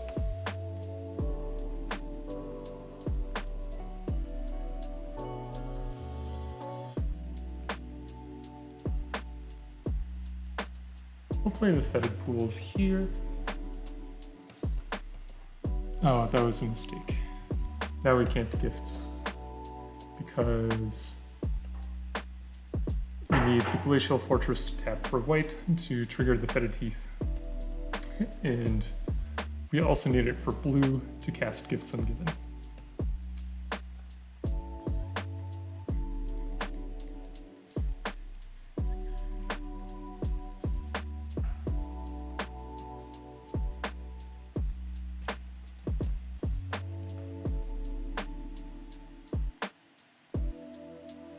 When we realized our mistake, it would have probably been okay to just use the ritual to cast the Ooze. Let's see what they have here. Granted, what are you getting? Haha, fires, sure.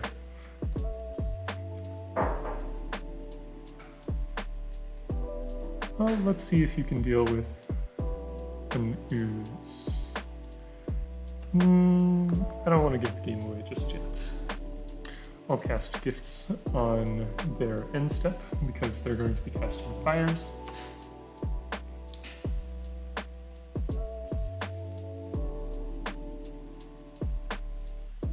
Yep.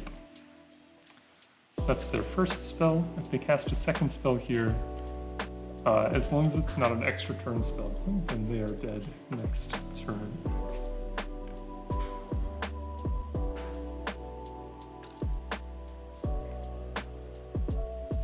Cool. Dead.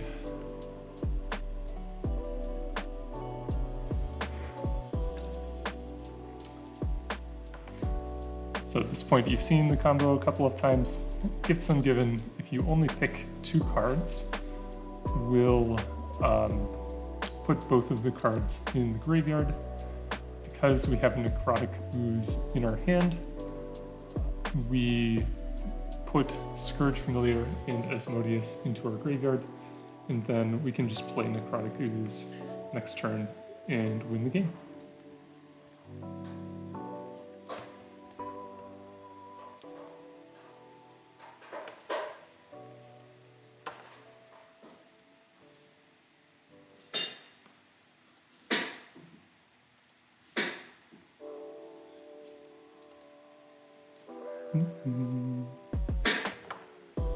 And because they have a Fires of Invention in play, we know that they cannot cast any spells to stop this. I meant to cast the Dark Ritual. That's okay.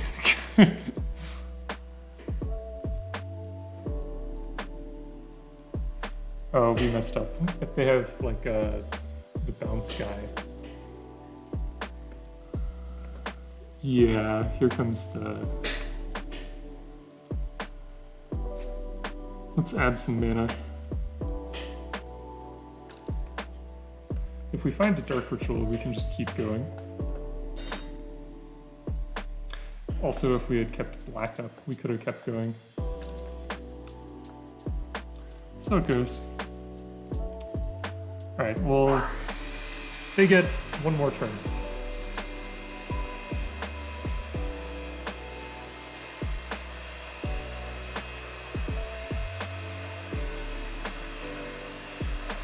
Apologies.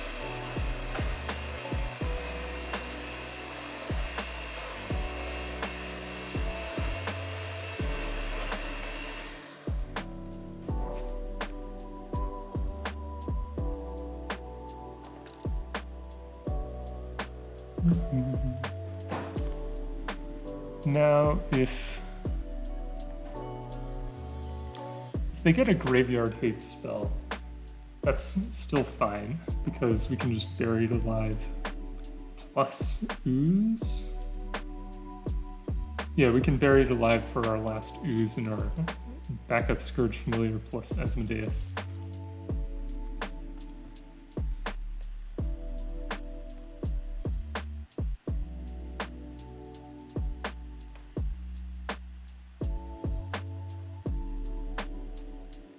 Oh, they got Slaughter games, huh? Okay. Probably gonna name Necrotic Ooze. That's fine. We can cast the Buried Alive. Go get Iona. Name Blue, probably. They will have the Sky Turtles to be able to bounce Iona, but that's probably fine. We should have won this game, but that's okay. It's round 6 of a 6-round tournament. It's been 4.5 hours. I'm going to give myself a little bit of slack. The good news is that this matchup seems amazing for us. We just bring in all of the Duresses and the destroy things, and they probably just don't have a way to interact with us.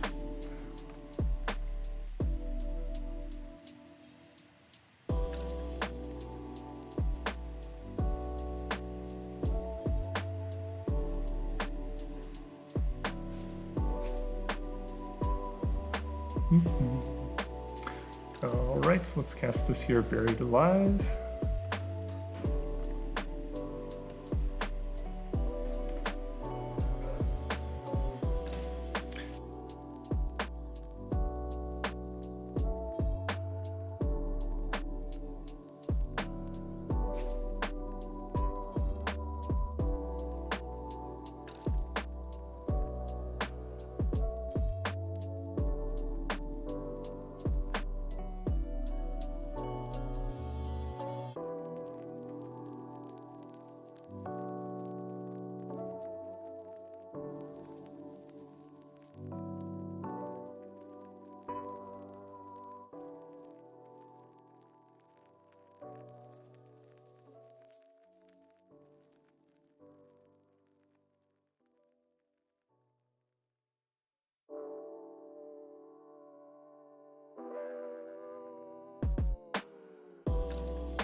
Okay, so now they can start bouncing all of our stuff. That's unfortunate.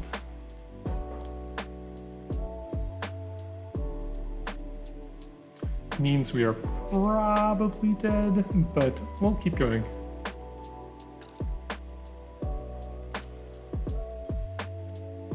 We can priest back a Deep-Cavern Bat.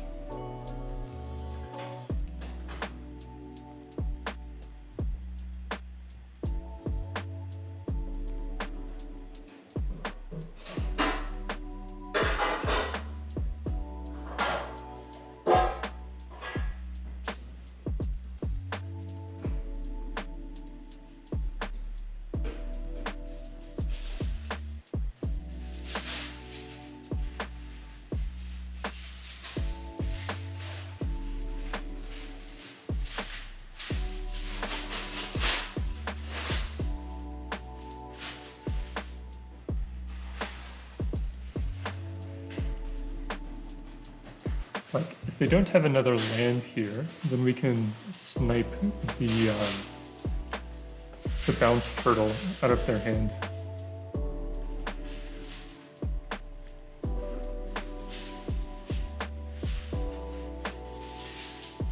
And this is 9 damage, times 3 is 27, so they don't have that long to draw on it. Oh, okay, they're gaining more life. What did they get? Probably just another Shigeki. Okay. Well, we can start by cycling the Fetid Pools.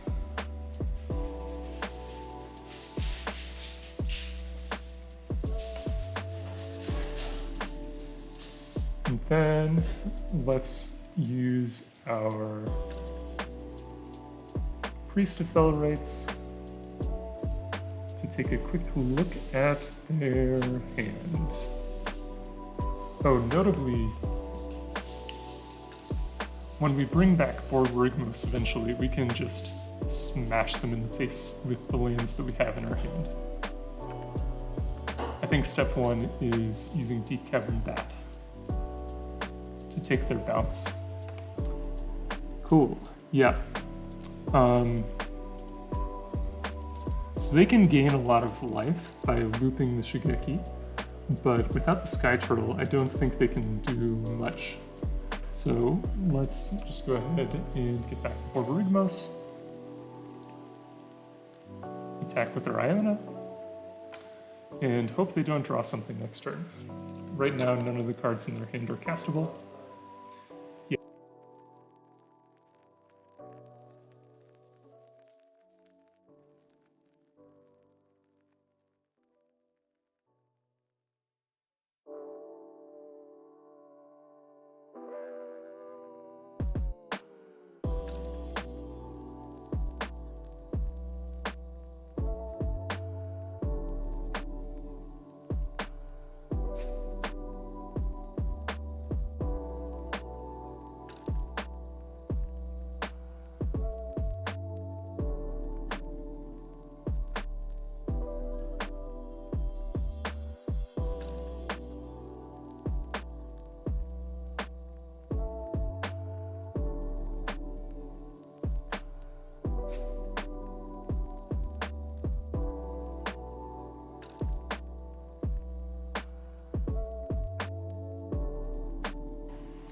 They found an answer by using Primal Command to get Sky Turtle.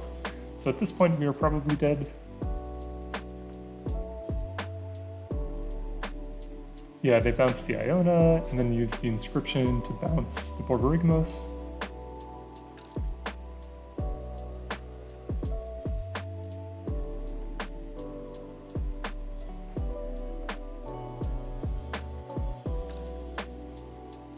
And they can keep looping the Sky Turtle.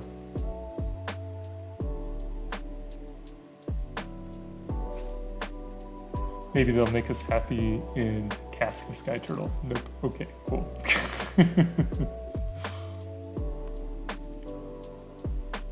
think we have died. So we'll wrap it up and go to game 2.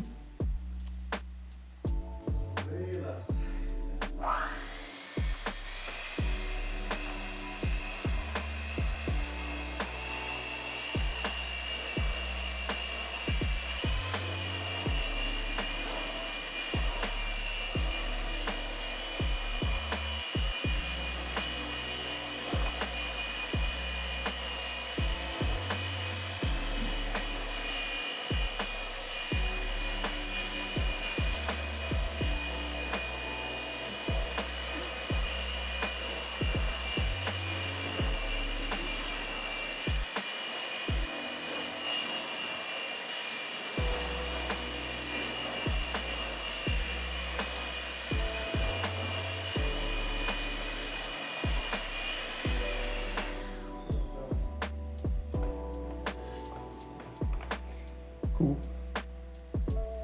Making banana bread. Nice. Yeah, no worries. I'm just gonna cut out the parts with the noise. I'm recording a tournament.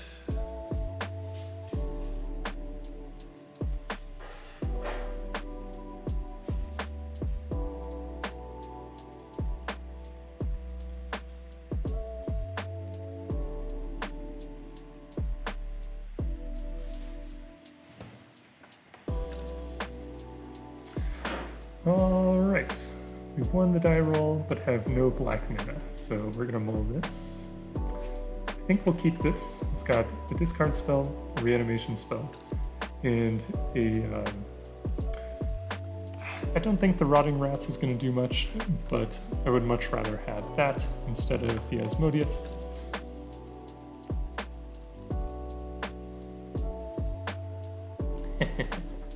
Yep, there's the Pithing Needle. This is probably naming Necrotic Ooze.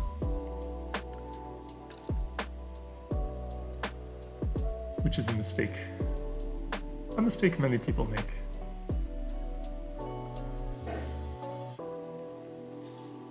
Because, so, for reference, what you should name is,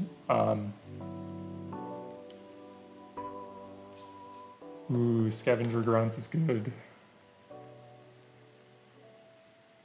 I think we take the Sky Turtle, or the Explorer here.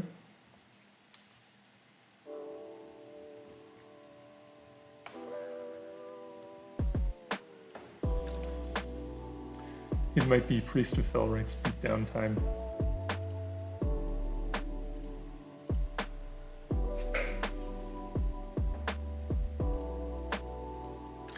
If they tap out next turn, taking the Explorer was okay, but I probably should have taken the Sky Turtle instead, because the Sky Turtle can bounce my Iona. Oh, okay. That's pretty good. Let's cast that one. See what they do. Okay, I think we take the fires here.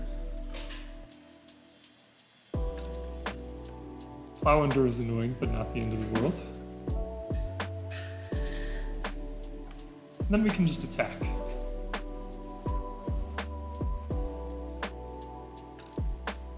If they get back the fires and play the fires, then we can Iona next turn, and they won't have their Scavenger Grounds available. Yeah, that's, you love to see it.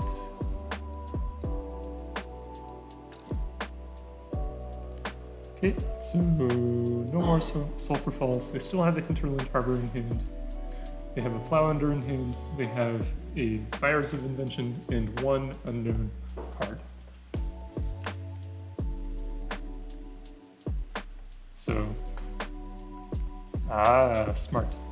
They are deciding to not play the fires yet because they want to hold up Scavenger Grounds to present, or to prevent this priest from getting them.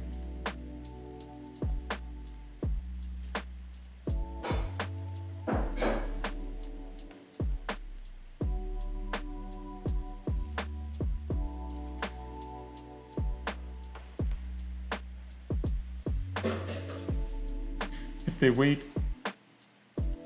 until they have 7 mana, however, I think we'll be able to get them by then.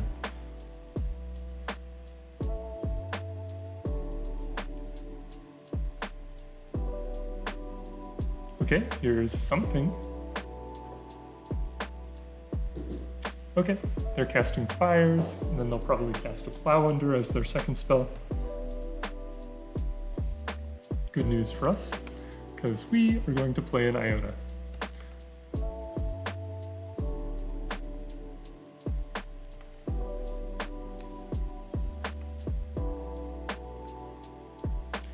I don't know what color we're going to name yet, though.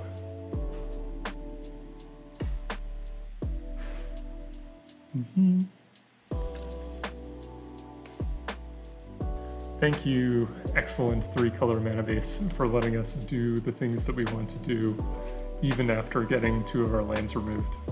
It is unusual.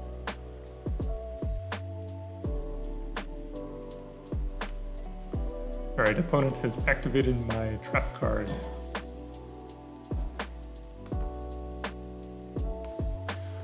So, last time we named blue, and that stopped Fave Wishes. But it did not stop Primal Command, Tutor for Sky Turtle. Do we name green this time? Or do we just assume that Fave Wishes is more likely... Yeah, and they've got like All-Seeing Arbiter. Yeah, let's name blue.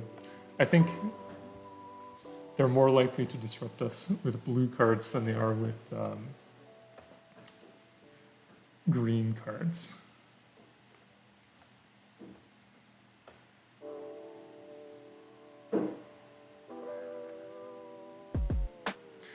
Notably, it does not look like we have lethal here, but actually we can if we draw a land, we can unearth this Priest of Fell Rites and smack in for 11. Oh, I guess there are 12. If we convince them, if we ask very nicely that they tap this Yavimaya Coast for green mana, then we have lethal next turn. Oh, that's not a good sign. If they're actually just straight up casting a Shigeki, that means that they have something else.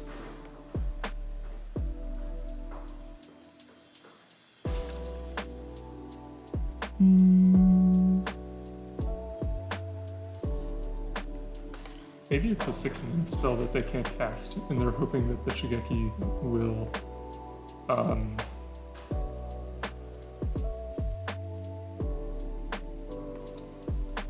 get them their 6th land so they can use their Fires of Invention. If that's the case, then they really can't sacrifice the Scavenger Grounds. Okay. That makes sense. Alright, well, we'll play another land. They are probably going to play like an All-Seeing Arbiter next turn or something. Let's see. Oh, they just have another one. They're gonna bounce or Iona. Well, they're at 3.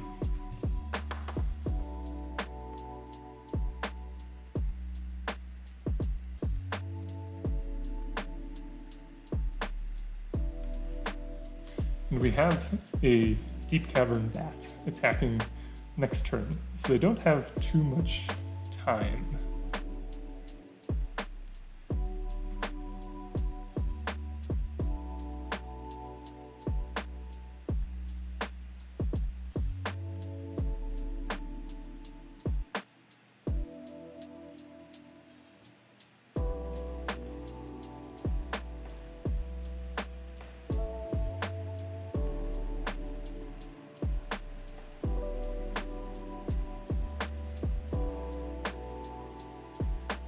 Yeah, they probably bounce the Iona here.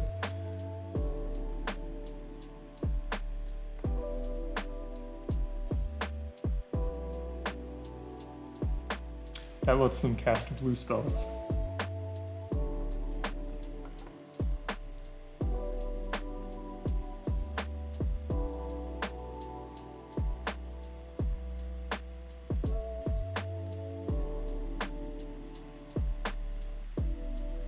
What blue spell could they possibly have? Maybe Fave Wishes? Maybe that's why they're... Yeah, okay. Propulsive Marasa to gain life. Okay. Yeah, that makes sense. Looking like they're about to win this game, in this match. Okay. Maybe not.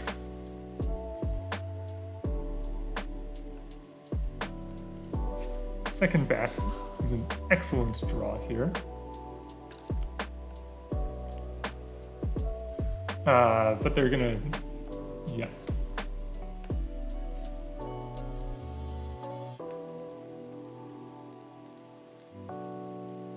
Okay, so they get another land.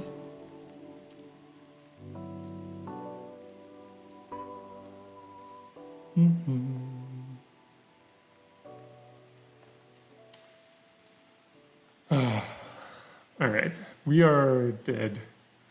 I might scoop. We'll see.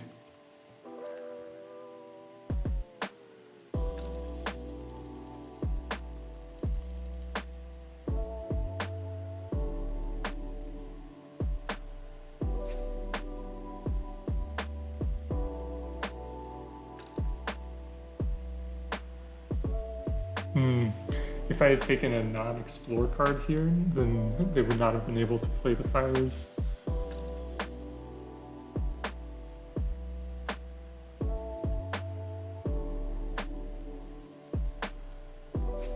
So it goes.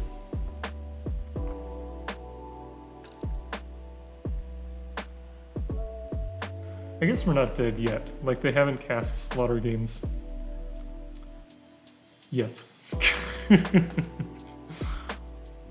So if they keep not casting Slaughter Games, then we can maybe find a Gifts Ungiven to get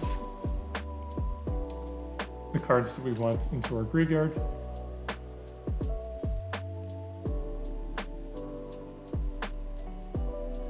On their end step.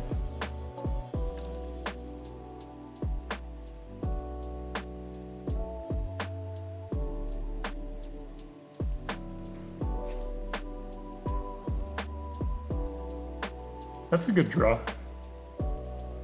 It means they have to do the scavenger grounds.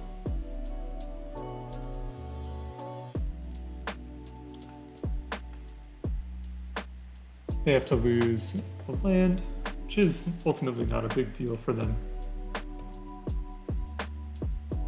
Huh. Maybe I was supposed to attack with the Rotting Rats first? And then maybe snipe the last card out of their hand? Or force them to use the Scavenger Grounds trigger?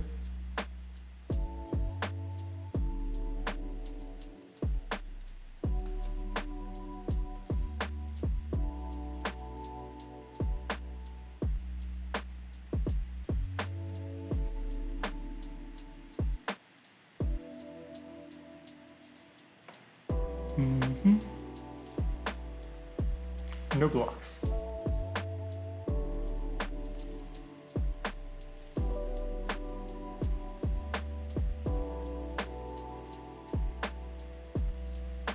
Sure.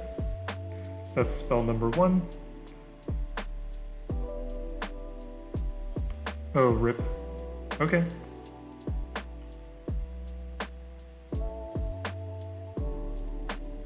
It's actually not the worst thing in the world, because we can, well, I guess they're gonna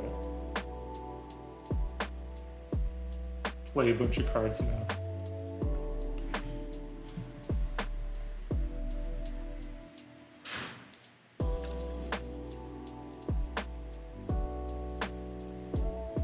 Oh right, we can't even combo, there's a Pithing Needle in play.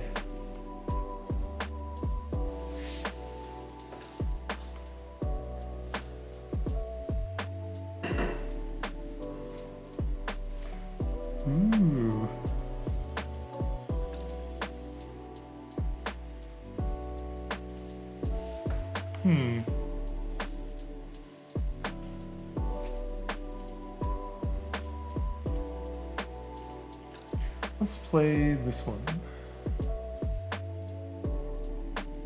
Nah, we should probably just double bats.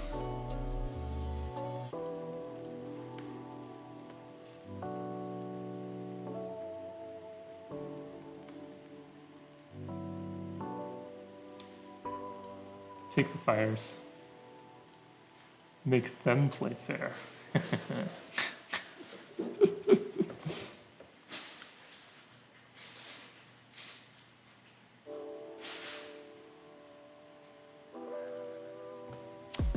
You got it.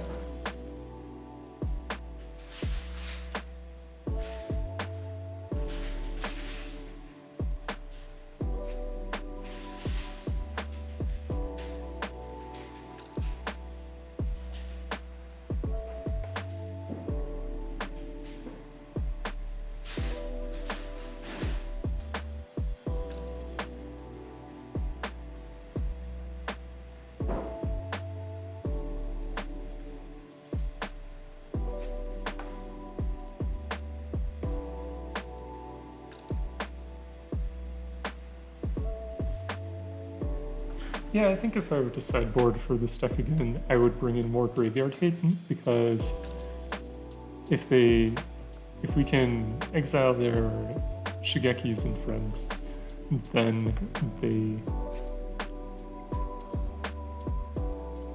I don't think they have a way to generate enough card advantage to beat us.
Oh, still recording. Interesting. Okay, I'm gonna go ahead and concede before my computer dies. Okay, so what did we learn? Well, to summarize our results, we went 3-3, which is good enough to make back our entry fee, because that's the great thing about Penny Dreadful. It's free.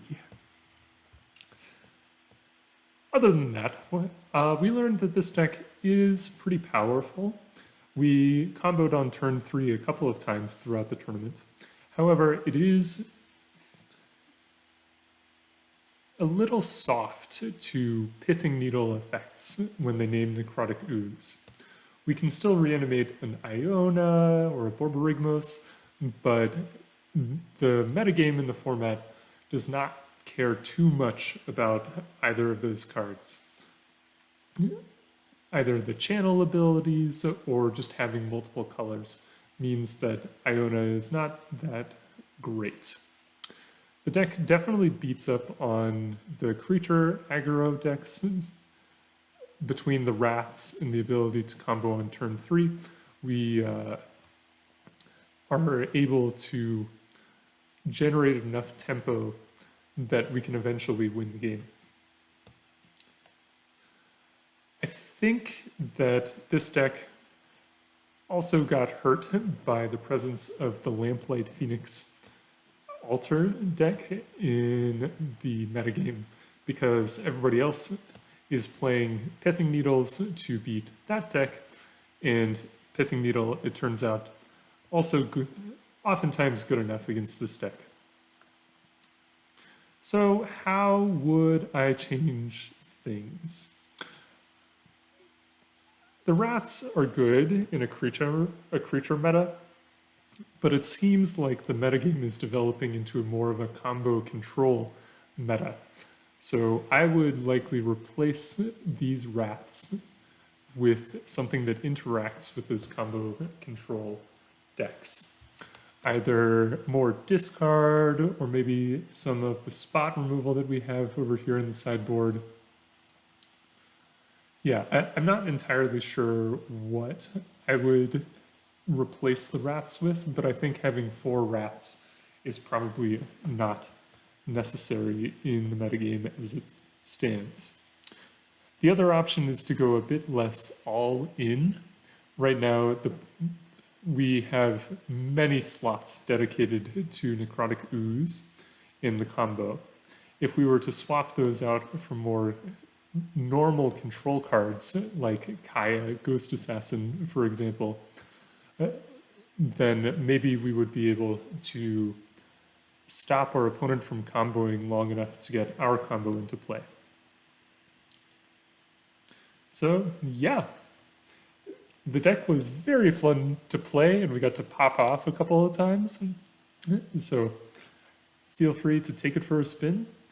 Maybe goldfish a little bit first. As you saw in a couple of those games, if I had played a little better, we might have gotten a better record. But, you know, live and learn. Or die and let the ooze learn from you. Anyways, happy brewing.